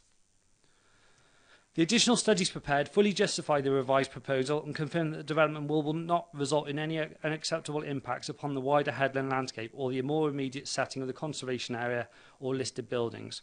Moreover, they go some way to further explain why your officers and specialist consultees once again maintain no objection, whilst the Design Commission go further, stating, and I quote, "The Design Commission is fully supportive of the development, which would deliver much-needed housing on an urban infill site. The ambitions of the client and the design team to deliver a high-quality, innovative residential scheme are commended. Before I close, I'd like to highlight to members a positive contribution the scheme would have to the local area, not just through the delivery of 30 new homes within an exemplar design, but also in terms of the positive economic impact. The applicant is a local business operating within the Vale, Cardiff and Bridgend for almost 30 years. They currently employ a total of 22 staff and support a much wider network of related businesses. This scheme, if approved, would immediately create 11 new full-time jobs and will further help to support a wide variety of other local businesses within the chain. Once completed, there will also be an obvious further boost to local businesses through the increased annual spending and additional council tax receipts. To close, I can reassure members that this application, as revised, has been properly considered and has subsequently received your officer's support, taken on board all reasonable concerns raised through the process and addressing the single issue previously raised by members and taken on board the enhancements suggested by the Design Commission, who commend the scheme. Thank you very much, Mr. Courtney. Any members of the committee who seek clarification? Councillor Thomas. Yeah, you mentioned the high-level consultees that you've employed. Isn't it a fact that the fees for those high-level consultees have been used as part of the argument with the district valuers for the reduction of the Section 106 monies? I have read that the fees were included in the calculations. I don't know specifically about the fees. I would expect that in the calculations there will be a cost, which will be the cost of putting the application together in terms of design and specialists. So, if I could just say, come to terms of fees that aren't listed in the report, again, as was pointed out by Marcus at the beginning, we would need to go into closed session to discuss those, Councillor. You talked about high-level consultees, and I thought the point of clarification would be around who are they. That would be an acceptable point of clarification, but around an allegation around fees, I don't think we should get into that discussion in open forum. Can I just say that consultants' fees are relevant throughout the development process and are relevant costs. So, I mean, I think we would all have to just take as read. I'm sure the assessment the district valuer made will have taken account of fees involved in drawing plans up and any other necessary works. So I think that would be taken as read. Are there any other points of clarification? We could certainly explore that further within our debate on the application. Thank you, Mr. Courtney.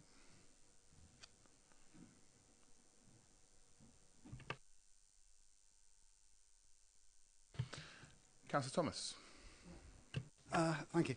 We've got a small thing to read out. There could be very little opposition to the idea of some development on what is one of the very few large sites within the boundaries of Penarth.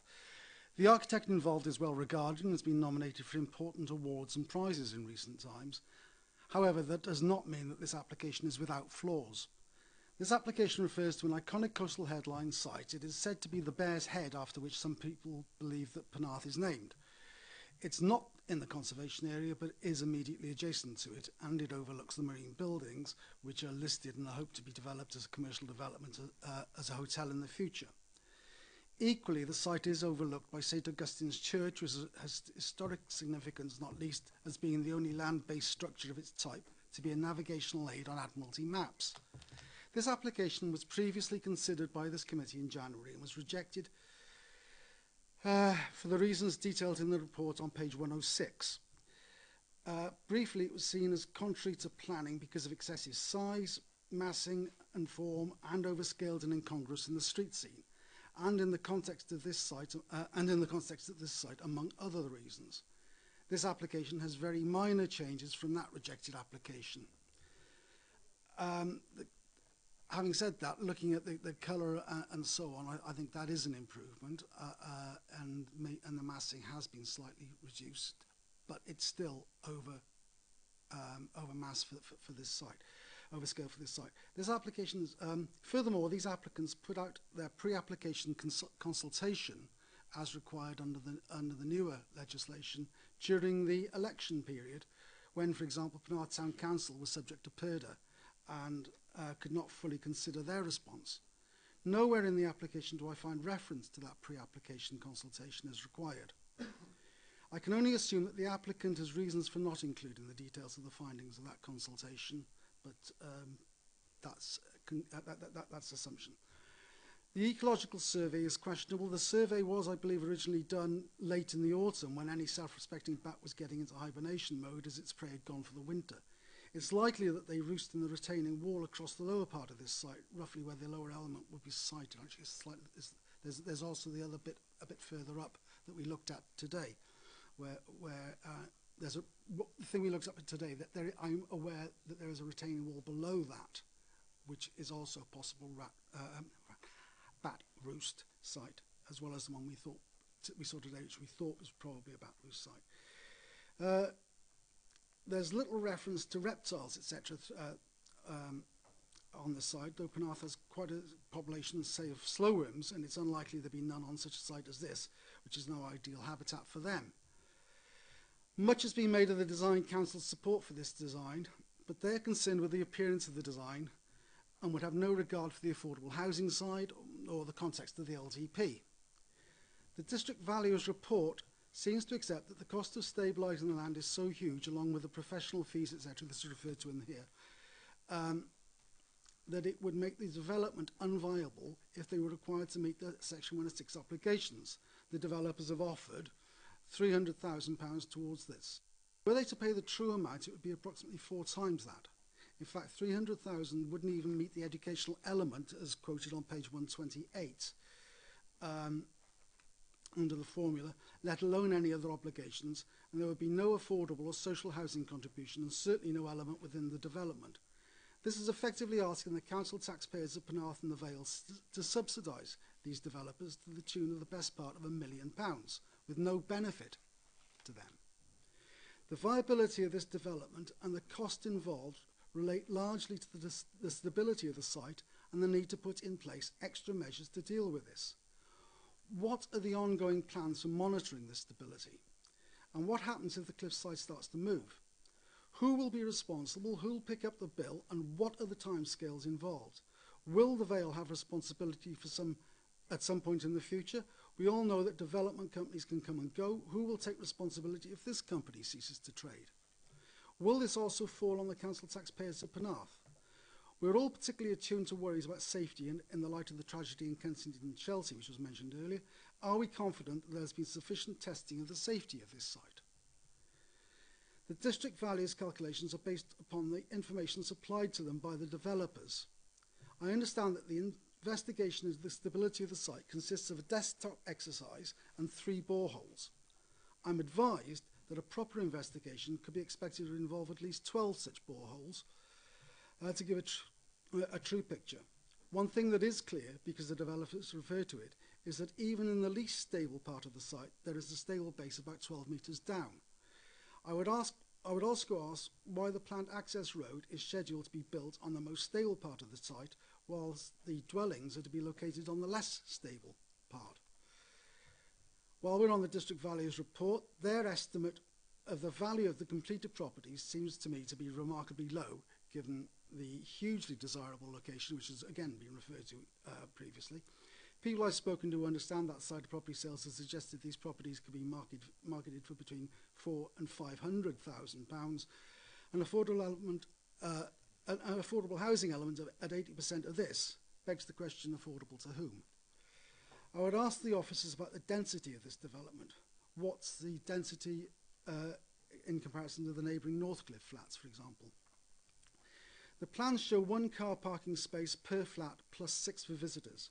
The argument for such a low number is that there is a bus stop just outside the entrance and local shops, schools, etc. within walking distance. The bus route's very limited in time, and I believe it doesn't run at all on Sunday nor in the evenings, so it's hardly a lifeline for potential residents. The walking distance is up a very steep hill, which would deter all but the very fittest, especially on a regular basis. In fact, I invited those who were at the site visit this morning to try it out for themselves, and I noticed that nobody at all took up the offer. Well, yeah, but you went the other way. Yeah. No, the reality, people being what they are, we could expect at least 2 cars per unit. The developers do say there's potential, within their report that there is potential for on-road parking. Those of us who know the area are aware that it is already heavily parked, and with Headland School just up the road, where the students mostly have special needs and are taxied in daily, there are already significant pressures at school times. 60 cars would not add greatly to the rush hour congestion, because it's unlikely the cars would all move off at the same time, but they would add an extra car at various times. However, an extra 30 cars parked on the streets would be unsustainable. I'm nearly finished. There is a requirement in supplementary guidance for the applicants to prove that they have looked at ways to make the site viable. They've manifestly not done so. I've looked in vain for evidence that they've looked at more sustainable alternatives as required. They've gone for the biggest development, which would show the greatest overall profit, rather than a more modest, more viable project that may have proportionately higher profit on less outlay. A smaller project, for instance, could perhaps utilise the existing access, allowing more building on the more stable part of the site. In conclusion, it's for the applicants to convince this committee that they have looked at all the options and that they can come up with the most viable plan possible. If they can't afford to build a scheme and meet their responsibilities to the community, then they should think again about what they're proposing. The council taxpayers of Penarth and the Vale should not be paying for the profits of developers. Thank you. Thank you, Councillor Thomas. Moving on to Steve, would you like to come back on those? Yeah, I think Marcus will come back on a few points. I'll come back on a few. I mean, all the points raised are relevant, and a lot of them are relevant planning considerations. All the points raised really are addressed in the officer's report. Again, in terms of parking, it's 1 space per unit. Say the revised parking guidelines now emphasises maximum standards, where the standards can be reduced down based on sustainability scoring down to 1 space per dwelling, which it is. In addition to that, it's delivering 6 additional visitor spaces. In addition to that, there's also betterment in terms of parking at the Northcliffe Flats when the new parking layout is formalised. Again, say that the developers have gone through a sustainability assessment. We've done the same thing. The site is where it is. It's within walking distance, except there is quite a steep walk up. But once you get to Clive Place, equally you've got a bit of a relief in as you go downhill. So the site is in a sustainable. It is in a sustainable location. It's virtually sort of a town centre fringe, really.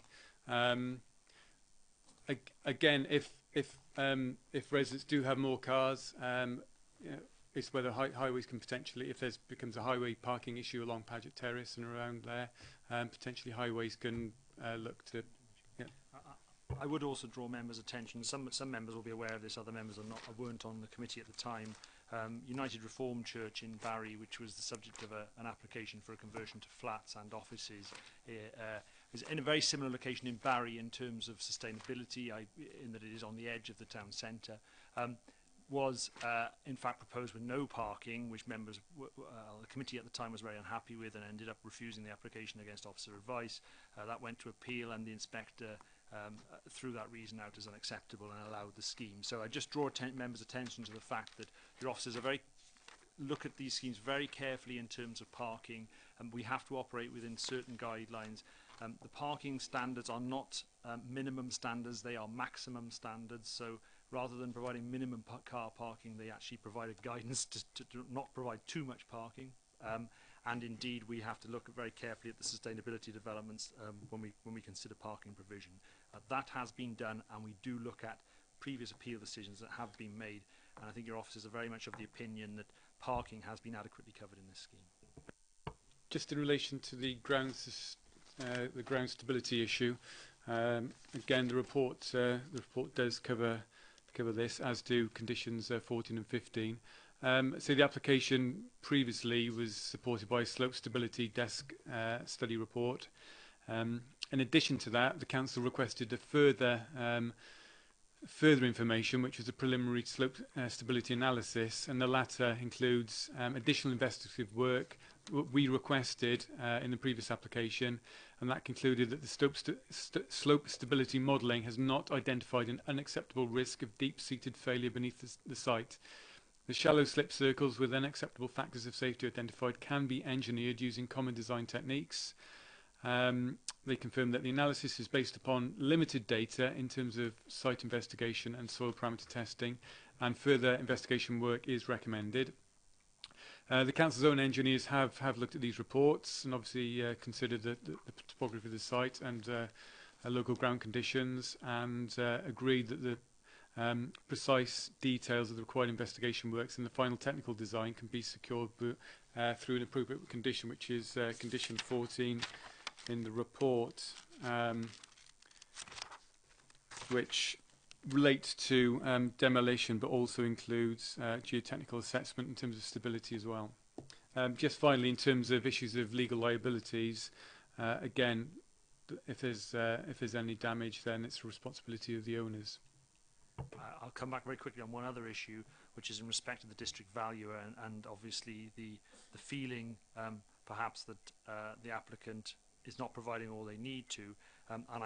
You will note there is at Appendix C a report. I'm sure some of you are wondering why that's in there, which relates to the Dolphin at Friars Road, Barry. And indeed, this is this was an appeal which followed an application where the applicant refused to comply with the Section 106 requirements of the council.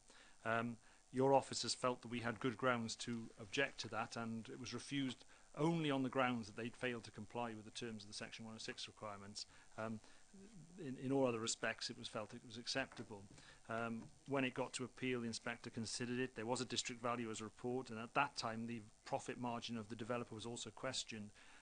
But the inspector came down very clearly on the side of the developer and felt that viability was a fundamental issue which had to be considered, and that if a scheme wasn't viable, it's the developer's prerogative to put that scheme forward. The guidance and the advice from Welsh Government is very clear that viability is a material consideration, and therefore we have to take it into account. We have dealt with this applications relating to this in a similar manner. Application in Bombleston was similarly dealt with, and there was deep concern at the effect that had on the Section 106 contribution, but unfortunately viability is one of the primary considerations we have to take into account. Councillor Lloyd. I think, Marcus, you've just answered my question.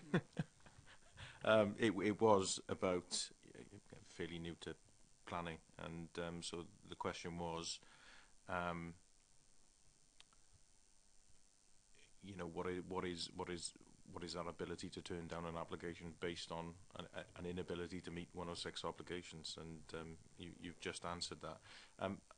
The one thing I didn't quite get from the report, and Councillor Thomas, you alluded to it in your representation, was that the full 106 allocation was around about 4 times. I just wondered if is that the case? What would the full 106 allocation be?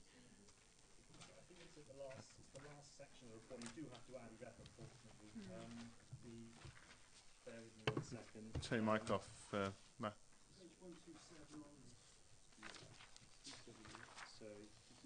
Go turn your mic off, Matt.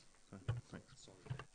Yeah, if you look, it does run through from page 127 onwards what the contribution would be. I think Steve made a point about the education contribution, that because the viability work was done so early in the process, we haven't gone through the very in-depth process that sometimes happens of questioning these figures with education. This is the worst case scenario, as Steve has said.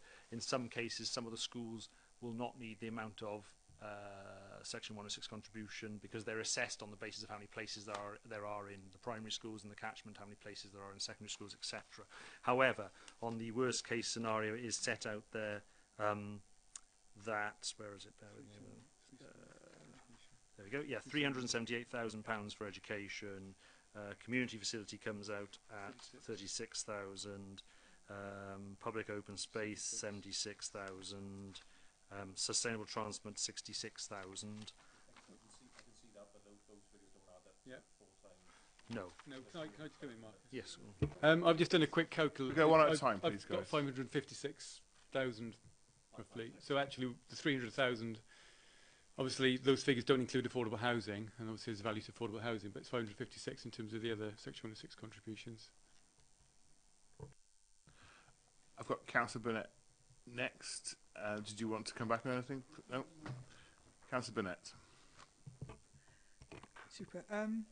I think I should clarify first that I put an objection into the earlier application as ward councillor at that time. I'm no longer ward councillor, have had no involvement with residents in this plan, so look at it with a completely fresh pair of eyes.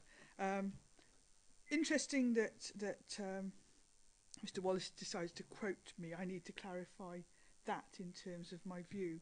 I do have major concerns over the potential bat population there. My observations were as standing on one of the balconies in Northcliffe and seeing high levels of bat activity. It wasn't from within the site, which is why I wanted it checked out.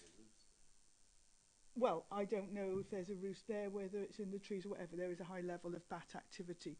Looking at condition 13 on page 138, that would look to deal with it. What I'm very concerned at in that, though, is where it says about work should be taken outside bats' hibernation period and under supervision of an appropriately licensed and qualified ecologist. The reason why I'm really concerned that needs to be very, very tight if this approval goes through today is that I was fortunate enough to own a house with a resident bat population, summer roost, with about 30-40 bats there. From the inside the house you could not see that there was a single bat there, and they squeezed out from between roofing tiles. If you then went inside the house you still could not find any evidence of them, but if you stood outside you could see them coming out. You have got to have somebody not just popping back every couple of days. It's got to be proper in-depth surveys done at the time of any work if this approval goes through. I would support Councillor Thomas's view on parking. We were talking about the church in Barry. I can also quote the planning permission for Windsor Lofts in Penarth, but they are town centre locations, not edge of town centre with a dirty great hill in the way. And when we're looking at high quality flats like this, somebody might choose not to use their car to get fit, but actually they'll have one. So, you know, hindsight will be a wonderful thing when we suddenly find in that there are 60 houses to go, 60 cars to go with this development. And then the other thing I just wanted to clarify in terms of section 106, I am hugely disappointed that actually if this development goes through, because the majority of schools in Penarth are full, there will be a knock-on cost for this council. To say, well, it's more council tax, that's naive with the scale of cuts that we are getting in our RSG from the Welsh Government. So there is a knock-on cost to this council if we don't get the level of Section 106 agreements. And we've got very skilled officers in terms of Section 106 agreements, and I know that everything will have been done to look at this. I was involved in some of the viability stuff and found the dolphin case very frustrating as well. This council has been able to get 40% of all the Section 106 funding that was awarded in Wales in the last year, if I'm not mistaken. 41 was it? Well, there we are. Stand to be corrected. But I think it should be clarified when we talk about viability. If normal people around the table are putting money into their building society account or whatever, and we're getting about 1%, or maybe a bit more if we're lucky, viability doesn't mean break even. If you read the Affordable Housing Supplementary Planning Guidance, then viability is actually classified at between 15 and 20% return on investment. So, you know, case law has decided that. I don't know if there's an argument on that, but what I would say is people need to be fully aware that viability is talking about 15 to 20%, not break even. And as a result of that, this development, if approved this evening, I feel will have a net cost to the council. Thank you. Thank you. Marcus? Yes, thank you, Councillor. And Councillor Burnett is completely right. It's important to note that the viability work takes account of a profit level for the developer. I suppose reasonably so, because they wouldn't do it if there was no profit in it. But the whole thrust of that appeal, which I referred to, which is page 154, 156, is essentially around what is an acceptable profit level for viability purposes. There is a section there, section or paragraph 9, where the inspector who dealt with the appeal at that time questioned that applicant, and actually that was a site which was probably easier to develop than this site, because it's a fairly flat site. And at that time the developer was, if you like, demanding a 20% return on investment.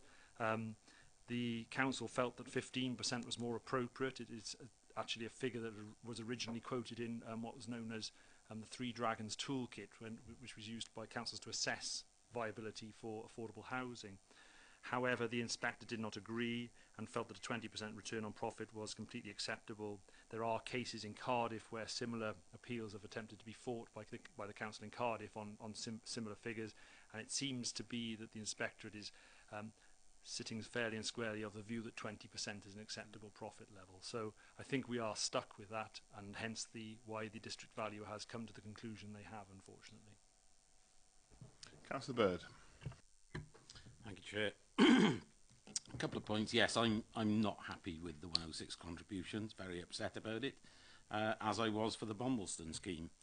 And I think if you remember the Bombleston scheme, I think Councillor Burnett, you were on the committee at the time. I don't remember how you voted, but that was over 1.4 million loss, 500,000 to education lost. So I'm not at all happy about this, but unfortunately we have a report by the district valuer, which is the only person that does this work. We have to accept that report.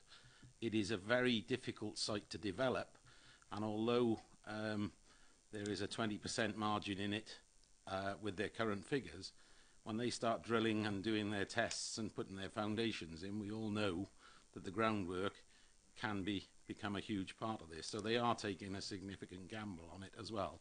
If it was a straightforward site, I would argue a little bit less. But with that in mind, I will be voting and proposing that we accept the officer's recommendation. Just to clarify, you're moving officer recommendation. Councillor Cave? Councillor Cave. Yeah. Thank you, Chair.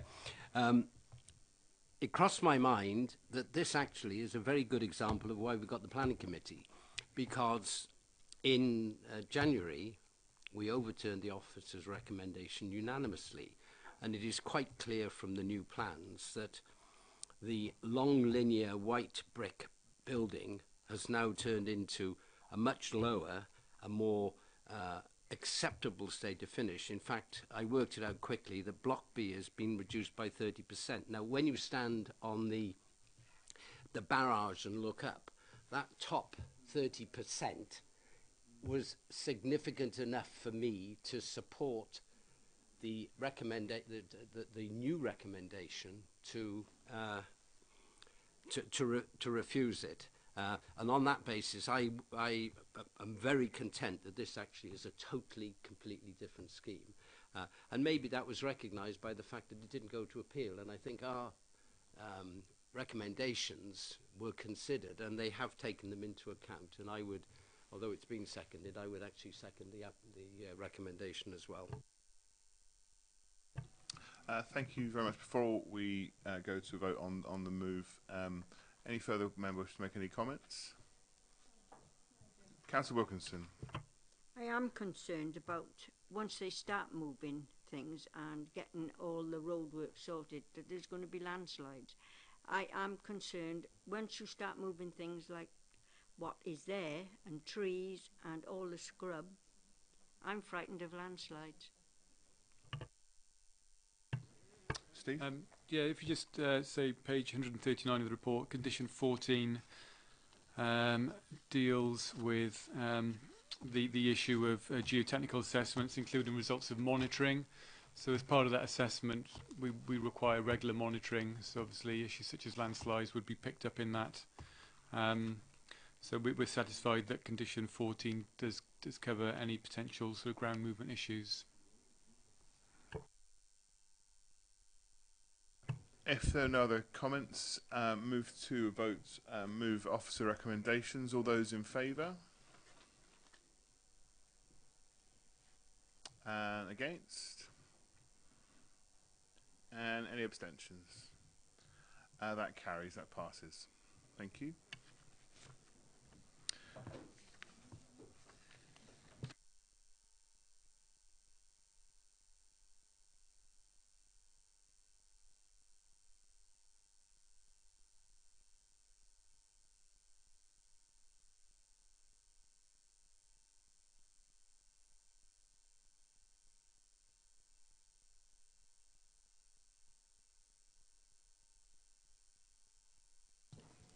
Okay, we're moving on to our next application, 2017/00129/FUL. This is Travellers Rest, Belinda Road, St Mary Hill.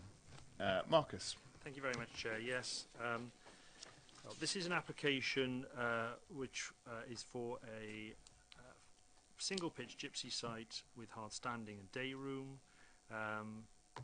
The application has been changed to include three-number gypsy and traveller pitches because that is what is on the family site now. The site is accessed off Ruthin Road, which is the road which goes between junction 35 of the M4 roundabout and Pencoed, which is in Bridgend, and Pentremeirig in the Vale of Glamorgan, and comprises of proposed is sites for 3 static caravans and a touring caravan, plus a community day room, which is to be located to the north of the site. The application has been supported by evidence of the occupier's current position as a gypsy and traveller. It is relevant to note that the occupier, or the proposer, currently occupies a site in Langarn, which is in the ownership of this council, however has owned this site for some considerable time and now wishes to exercise their right to use their own site. The site has been the subject of previous planning applications, and if you look at the planning application you will see quite a long and detailed history. There are a number of refusals dating back to 1993 for the same applicant. The refusal in 2002 was actually the subject of an appeal, and then the last refusal, which was in 2011 on the site, was not subject to an appeal. Just a couple of key points about that last refusal, which is the most relevant one to members' consideration now. In terms of reason for refusal number 2, which refers to quarry buffer zone, it's important to note that quarry buffer zone no longer exists. It is not in that location in the new adopted local development plan. Therefore, that reason for refusal is not relevant. And secondly, the condition 1, which talks about the effect on the setting and the link, it is relevant to note that while the site itself is in the same location and hasn't changed a great deal, there have been certain changes in close proximity to that site. Members will recall that there is a housing site just down the road which was within the adopted LDP, which has to a certain extent changed the context within that site's which it is set. The report goes on to detail all that, and essentially we are recommending approval for this on the balance, and you will note the conditions that are in the report. Thank you, Marcus. Councillor Parker. I'm trying to read it quickly for Marcus. On the Tom Price appeal to Redway Road, there was a condition that the community building be built prior to any beneficial occupation. I'm trying to quickly spot it, but I haven't read it yet.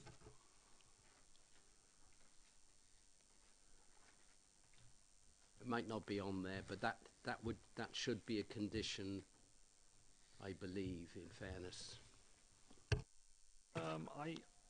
I don't necessarily think we'd be that would be essential to it. There is an existing building on this site, it is important to note, which could be utilised, and the photograph does show it there. It does have consent for use as a stable, but could very easily be adapted if the wish was there. So I don't think we'd necessarily say that it has to be there before the use commenced. Councillor Penrose. Thank you, Chair. Yes, I'd just like Marcus to confirm. I noticed in the representations residents' concerns that the applicant may not meet planning conditions. Could you just reiterate that obviously if the conditions weren't met, then the planning, if awarded, would be rescinded? Certainly if the conditions would be enforced. We can't necessarily take the planning permission away if they don't meet the conditions. Once a consent is granted, it is granted. Obviously it has to be implemented, and if it's not implemented within 5 years, then it falls. However, if there are conditions which require compliance and those conditions are not complied with, then we would certainly investigate and seek enforcement action if necessary. Any other members wish to comment on the application? I move off to recommendations. All those in favour? Seconded by Councillor Bird. That's unanimous. Thank you. Moving on to our final planning application in this section, 2017/00255/FUL. Land adjacent to Westra Stables, Westra Dinas Palace. Steve, please. Thank you, Chairman. This application is for a proposed stable block for the stabling of horses and associated parking area. Also includes the retention of a boundary fence and engineering works. As previously mentioned, the application site relates to an agricultural parcel of land located in the Westra Dinas Palace. The land was formerly part of St Andrew's Major Golf Club, but has recently been separated and sold off. A public right-of-way does run through the site and is located outside of any residential settlement boundary in the countryside.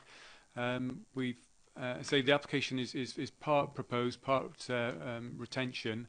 The officer's photos have been attached, shown in front of you now. So within the site has been laid to gravel using a recycled aggregate. Also, the site has been fenced off with a 1.8 metre high fence along the road frontage.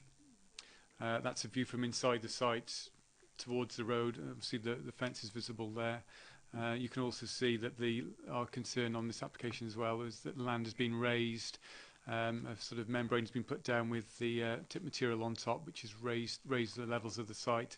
As a consequence of that, by siting the stable on top of that, it will have increased impact when viewed from outside the site. So just running through the issues very quickly. The principle of obviously stable block is, I mean, we approve lots and lots of stable blocks. The issue here really is just the scale of the hard surfacing that's been undertaken. We allow usually a small concrete apron around stable blocks, or a very, very informal access track. Our concern again is the total resurfacing of that material. It's a very, very urbanised approach. Similarly, the fence is a very, very domestic and urban enclosure along in a rural area. If, for example, we accept the need often for security, but an open chain link fence would provide the same level of security. Notwithstanding that, there's also a public right of way which runs through part of the site, which the public can not in any case gain access to. So what's been presented is a dual recommendation. Firstly, one is to refuse the application in terms of the proposed elements, which is the stable block, and also the second element then is to authorise taking of enforcement action to remove the unauthorised material that's been laid on the site, to return the land to its former condition, and also to remove the fence. The authorisation also seeks authorisation that we can take necessarily action in light of any non-compliance with the planning condition, with the enforcement notice. Thank you. Thank you very much. We have a speaker to speak in favour of their application. Ms. Michelle Powell, if you'd like to take your seat, please. Once you're settled, press on your microphone. You've got 3 minutes. Thank you.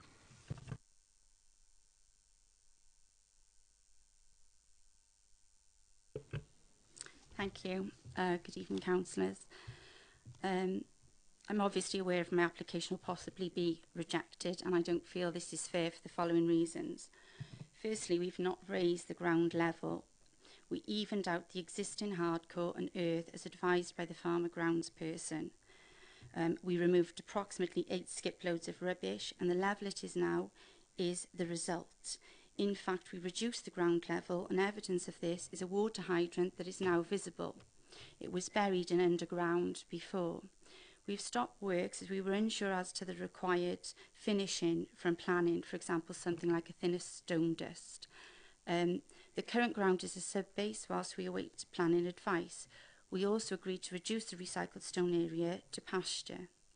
Secondly, I'm unsure as to whether the fence is an issue because there is an enforcement issue that pertains to the ground. However, the fence is wooden, a sustainable material and under 6 foot. That is in line with many of the fences in the vicinity. The purpose of the fence is to ensure safety and security. It is in line with countryside and blends in well with the tree line, which is relatively dense. We have also painted it now forest green.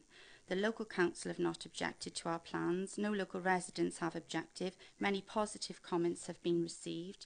There have been no fly tipping and litter. It's been reduced because I daily pick it up from that lane.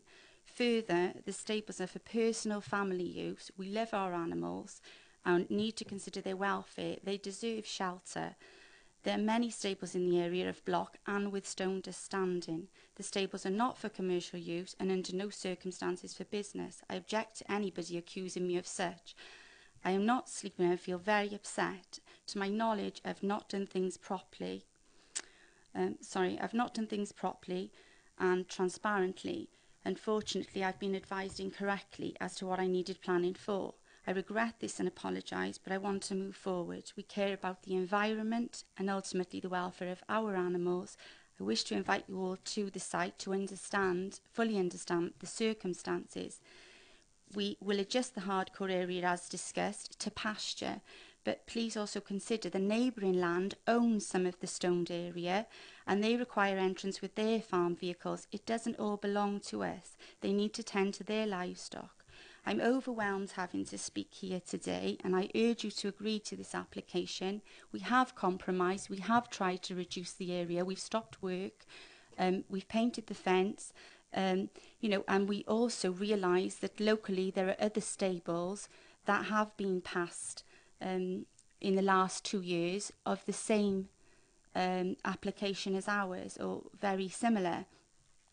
So we don't really understand the scenario, why we really have to justify. Thank you very much. Thank you. Okay, thanks for listening. If you take a moment, there maybe will be some points of clarification from members. Thanks. Anyone wish to ask any points of clarification from what's been spoken? Councillor Wilkinson. You said that you were given the wrong information. Who gave you that information?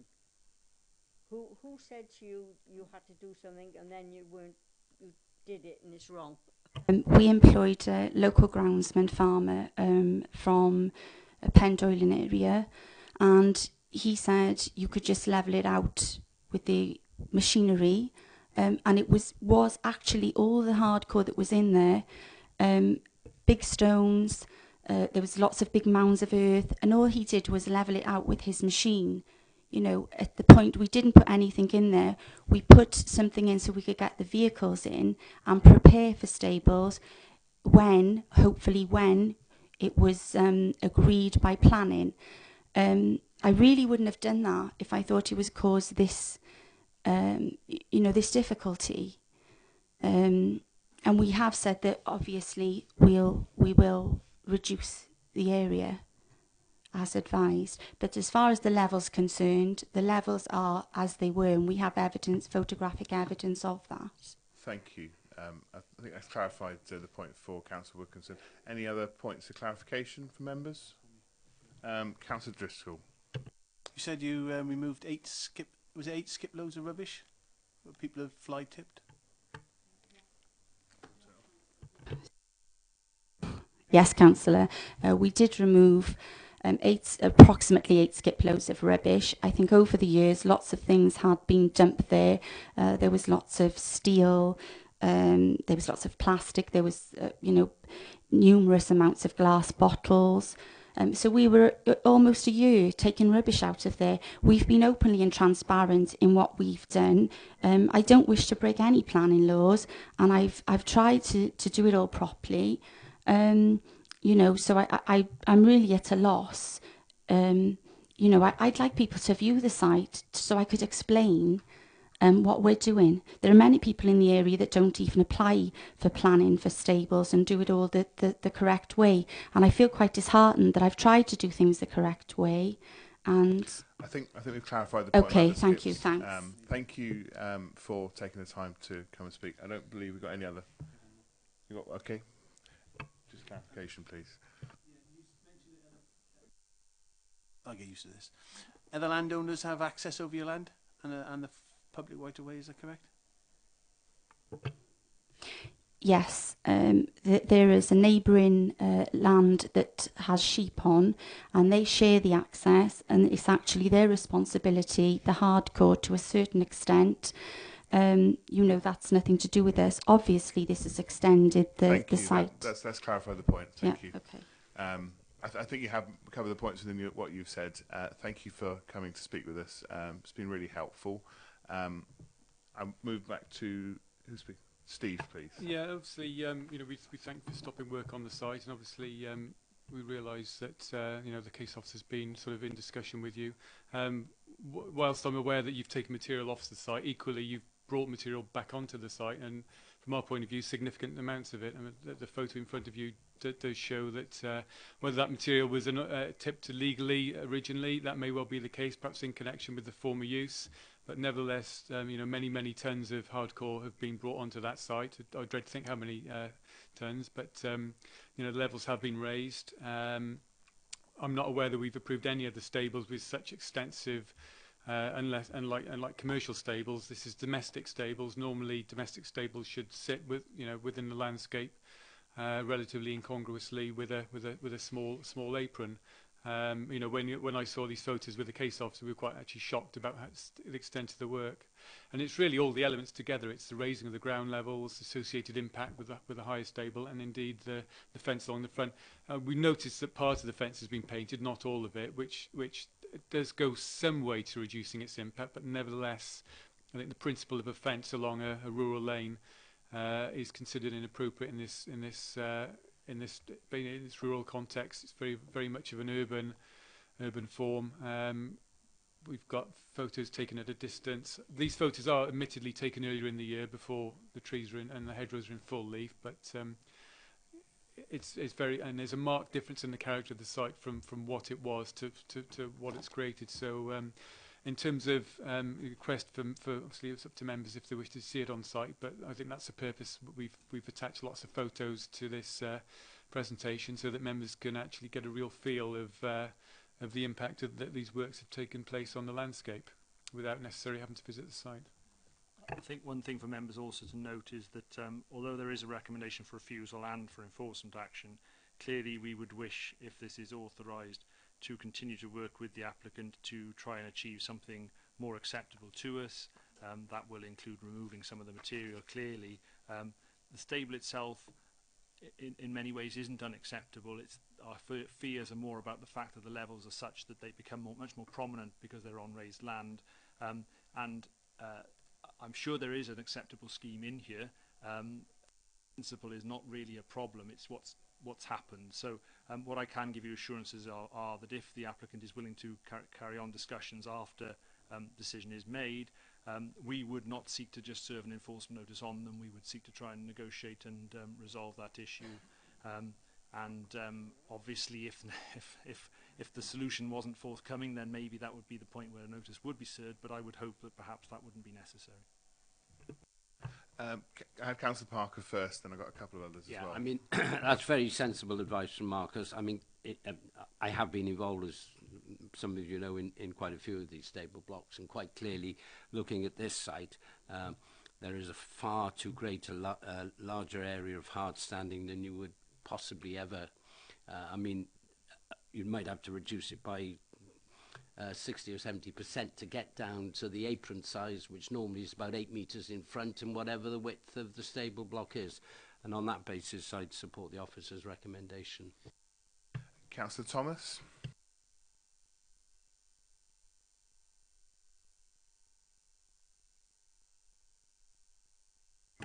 You mentioned the possibility of the fact that there's a public right of way that's been blocked. Is that right? Right, but it's still open and it's still usable as a public right of way. That's fine. I'm afraid it's the debate of the planning committee now. You've stated your facts within it. I'm afraid that's not something we do within the standing orders of the committee. I'm really sorry. I'm sure that the facts can be clarified within that. So. Councillor Thomas, did you finish your point? Do you want to carry on? Yeah, I finished that particular point, but I was going to ask before Marcus talked about working with the applicant. I was going to ask whether there was any benefit in actually tabling this to give us the benefit of looking at the site, because it's pretty hard to sort of judge what's going on from the photographs and so on. Is there any potential for that? Thank you. Marcus? All I would say is the photographs are quite clear. You know, I think what I want to stress is that we continue to be of the view that the actual principle of what they want isn't unacceptable. It's just how it's done, and I don't really know that members would get any more from a site visit than understanding that.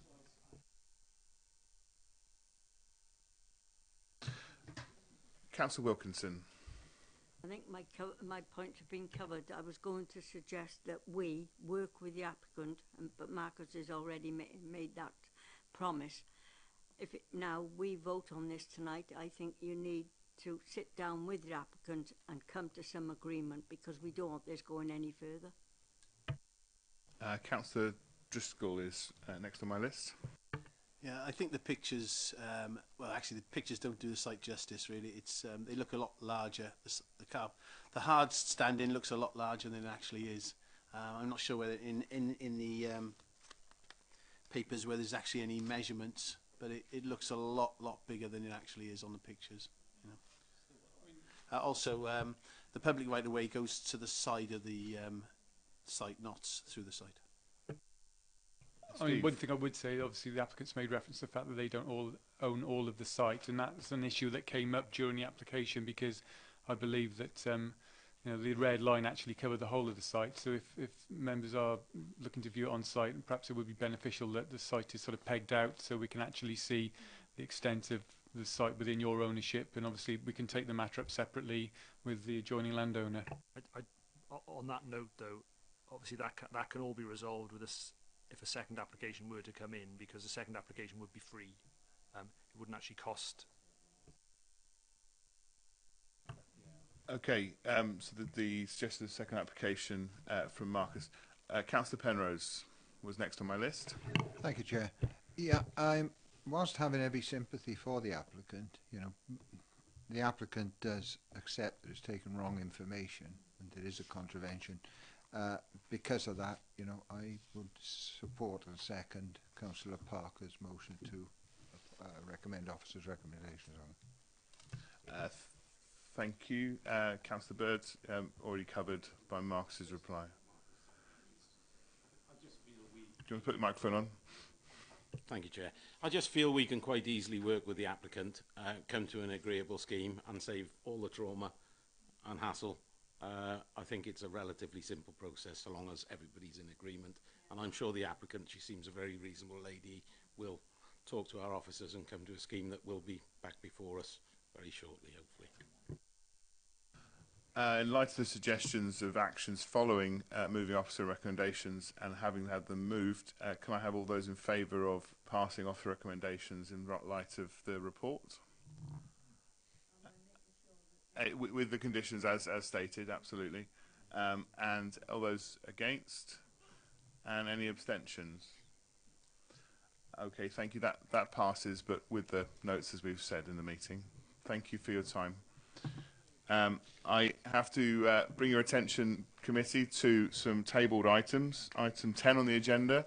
There is one urgent item that I've agreed to be tabled tonight. Bear with me a bit more. I'm going to hand over to Steve to talk us through this one. Thank you, Chairman. Yeah, this just a very, very recent appeal we've had in which we've had to make a report a stance to.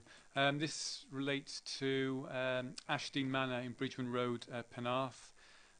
Members may well recall that the application was originally submitted to us in 2016. The application remains the same. Obviously, it's for the conversion and extension of the current house to make so three flats within the existing building, and the extensions would provide a further 6 apartments. Members will recall that the application was reported in March 2017. The officer's recommendation was for approval. I think there was a site visit on the same day.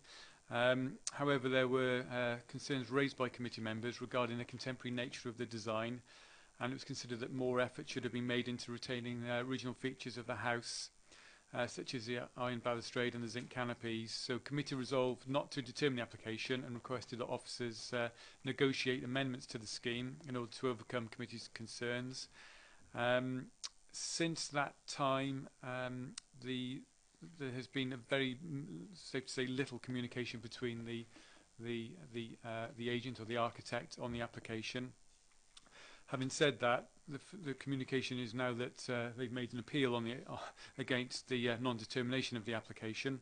So what we are seeking really is a resolution to planning committee as to the stance we would make if we were to determine the application. Now, getting back to section 106 issues and viability, there has been a slight change in. Sorry if I just find my. No, they won't. Yeah, originally they said they were going to pay all the Section 106 contributions in terms of on-site affordable housing and public open space contributions.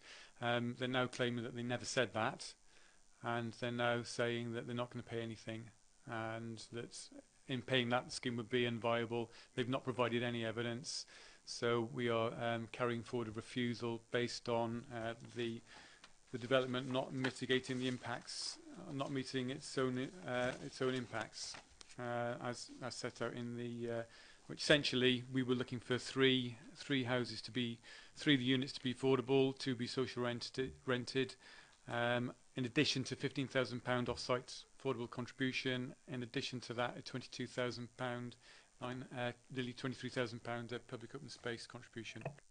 I'll just come very quickly in on top of that, just to add a few points to it.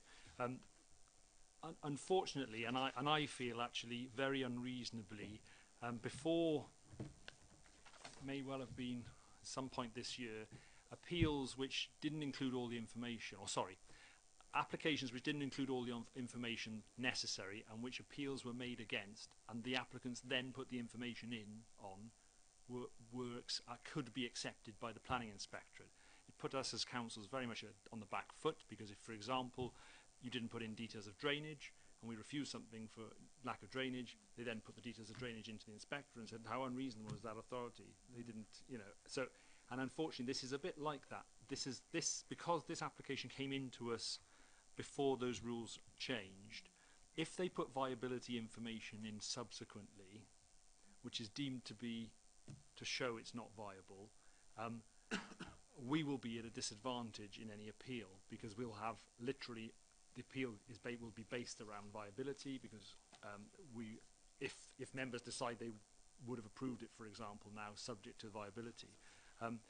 So we are also asking that you give us authorization, if you agree that we would have approved this, but bar this issue around viability, to withdraw that reason for refusal should it become necessary, because they put in validated viability work. I have to say, given that they didn't argue that with the original application, given this is a relatively easy site, and I say relatively, it is a relatively easy site to develop, given its location and the likely value of those properties, I would be amazed if the viability could be proven on this property.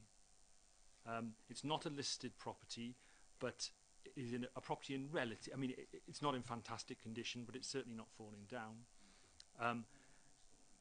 Not like next door, absolutely, no. I can't give you a guarantee to that fact, but I think speaks volumes that in their appeal they haven't put any supporting information in to challenge that viability. So essentially, just to explain, I think we're at the point where we recommended this for approval with the submission of the necessary Section 106 payments. Committee at the time felt that perhaps we should send this back to them to negotiate the design. We did speak to them. We have had very little contact. They've ultimately decided they're going to go to appeal. I think your officer's view is that the design, again, is a recognised architect who's won awards. The design is not so unattractive that it would lose an appeal on design, and subject to changes as well. Even that scheme is subject to changes. So. Yeah, and I think the other key point is this has been actually the subject of a previous recommendation for approval for a very similar scheme. That scheme was never actually signed off because they refused to sign the legal agreement. I say refused to sign the legal agreement.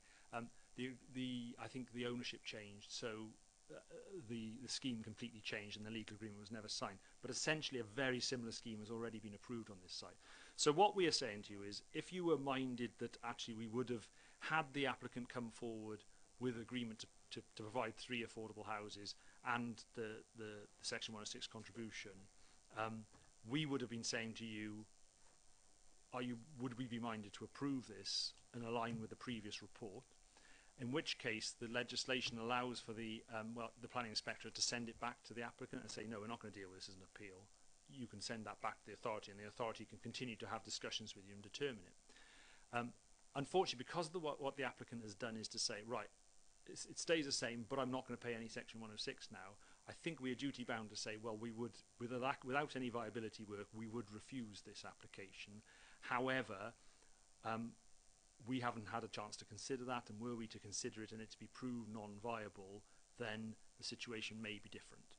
And we're entitled through a stance report to say something like that, because the appeal has already been made, and then it would be for the inspector to decide what would happen. Have I explained that properly? Thank you, Marcus. I've got a couple of people already down to speak. Appreciate it's tabled, and thank you for your patience on this. Councillor Bird. Thank you, Chair. Marcus has pretty much answered my question, but I would just question, should we not include in our stance that we had concerns over, had some, not major concerns, but some concerns over the design, and still have concerns? And I would, whose ward is it? Is it yours, Ben? I would just like to hear, out of curiosity, what the local member thinks of it. Councillor Thomas is next. I too would like to hear what the local member has to say, but having said that, I was involved with the site visit that took place last time in my previous capacity on the local town council. And as I recall, there were issues to do with the proximity of one side to the next building up, whose name I can't remember. Lloyd? No, I can't remember what it's called. Yeah, Lloyd. That which is quite close to, and a lot closer than what is shown on the plan. There were concerns around that side of it, and I think I'm right in saying the owner of this is also the owner of the next one down, which is in far more parlous state, not due to him, but due to the previous owner, I understand. This guy is now owns quite a considerable portfolio of properties, particularly along that road, and marine trade above. But yeah, I know that there were concerns from the town councils in terms of massing. That the original application that was supported was actually smaller than this. I think it had 2 less flats, one less either end, but it was still sort of the same sort of footprint. But yeah, I'd like to hear what the local member's got to say as well.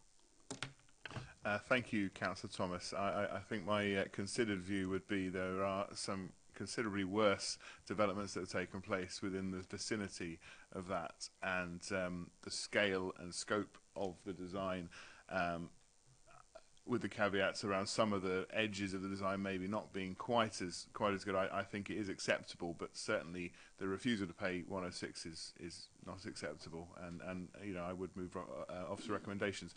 Councillor Parker was next. Thank you.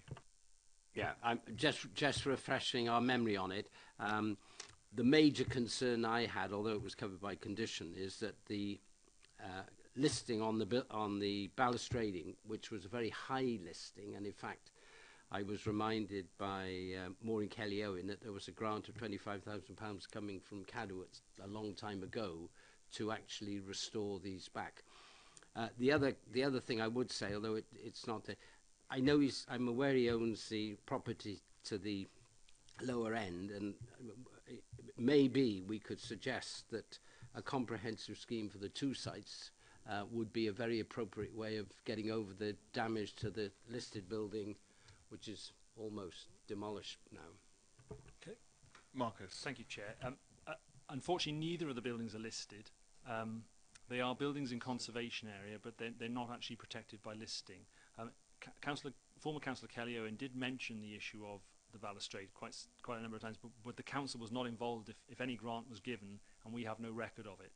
So going back to the issues that Councillor Thomas raised, the extension, funnily enough, is on. If you look at this OS map, which I've got on the computer here, there was a large debate, and I do recall this, about the fact that an extension to the property to the south wasn't shown on the plans, and when members went on site, they could see it there.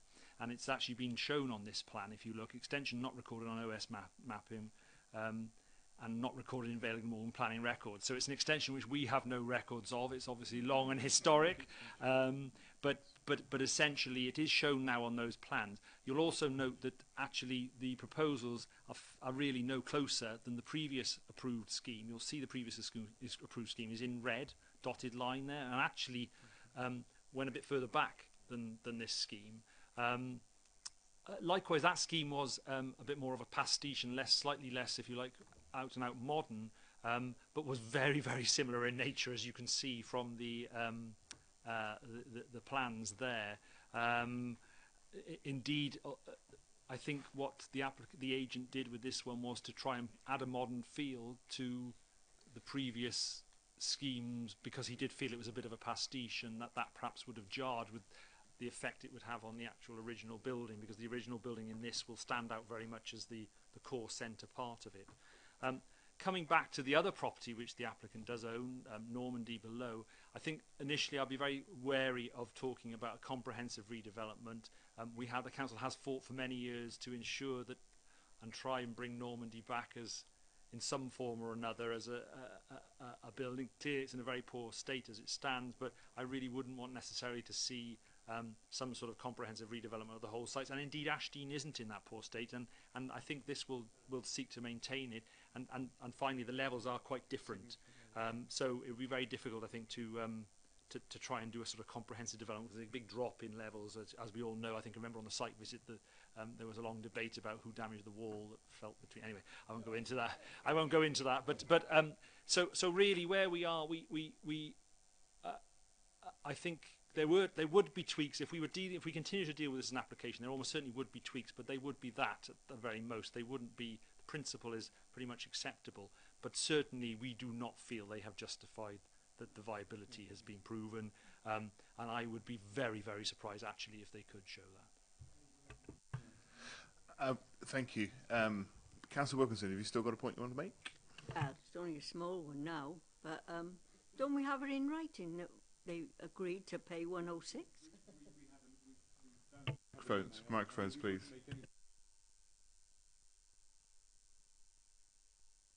We have a written form as an email, but I mean that would be used in any appeal. Councillor Bird. Yeah, it was to move the officer's recommendations. Well, I'll take that as a second then. All those in favour of officer recommendations, please. It's unanimous. Thank you very much for bearing with us, and I'll see you next time.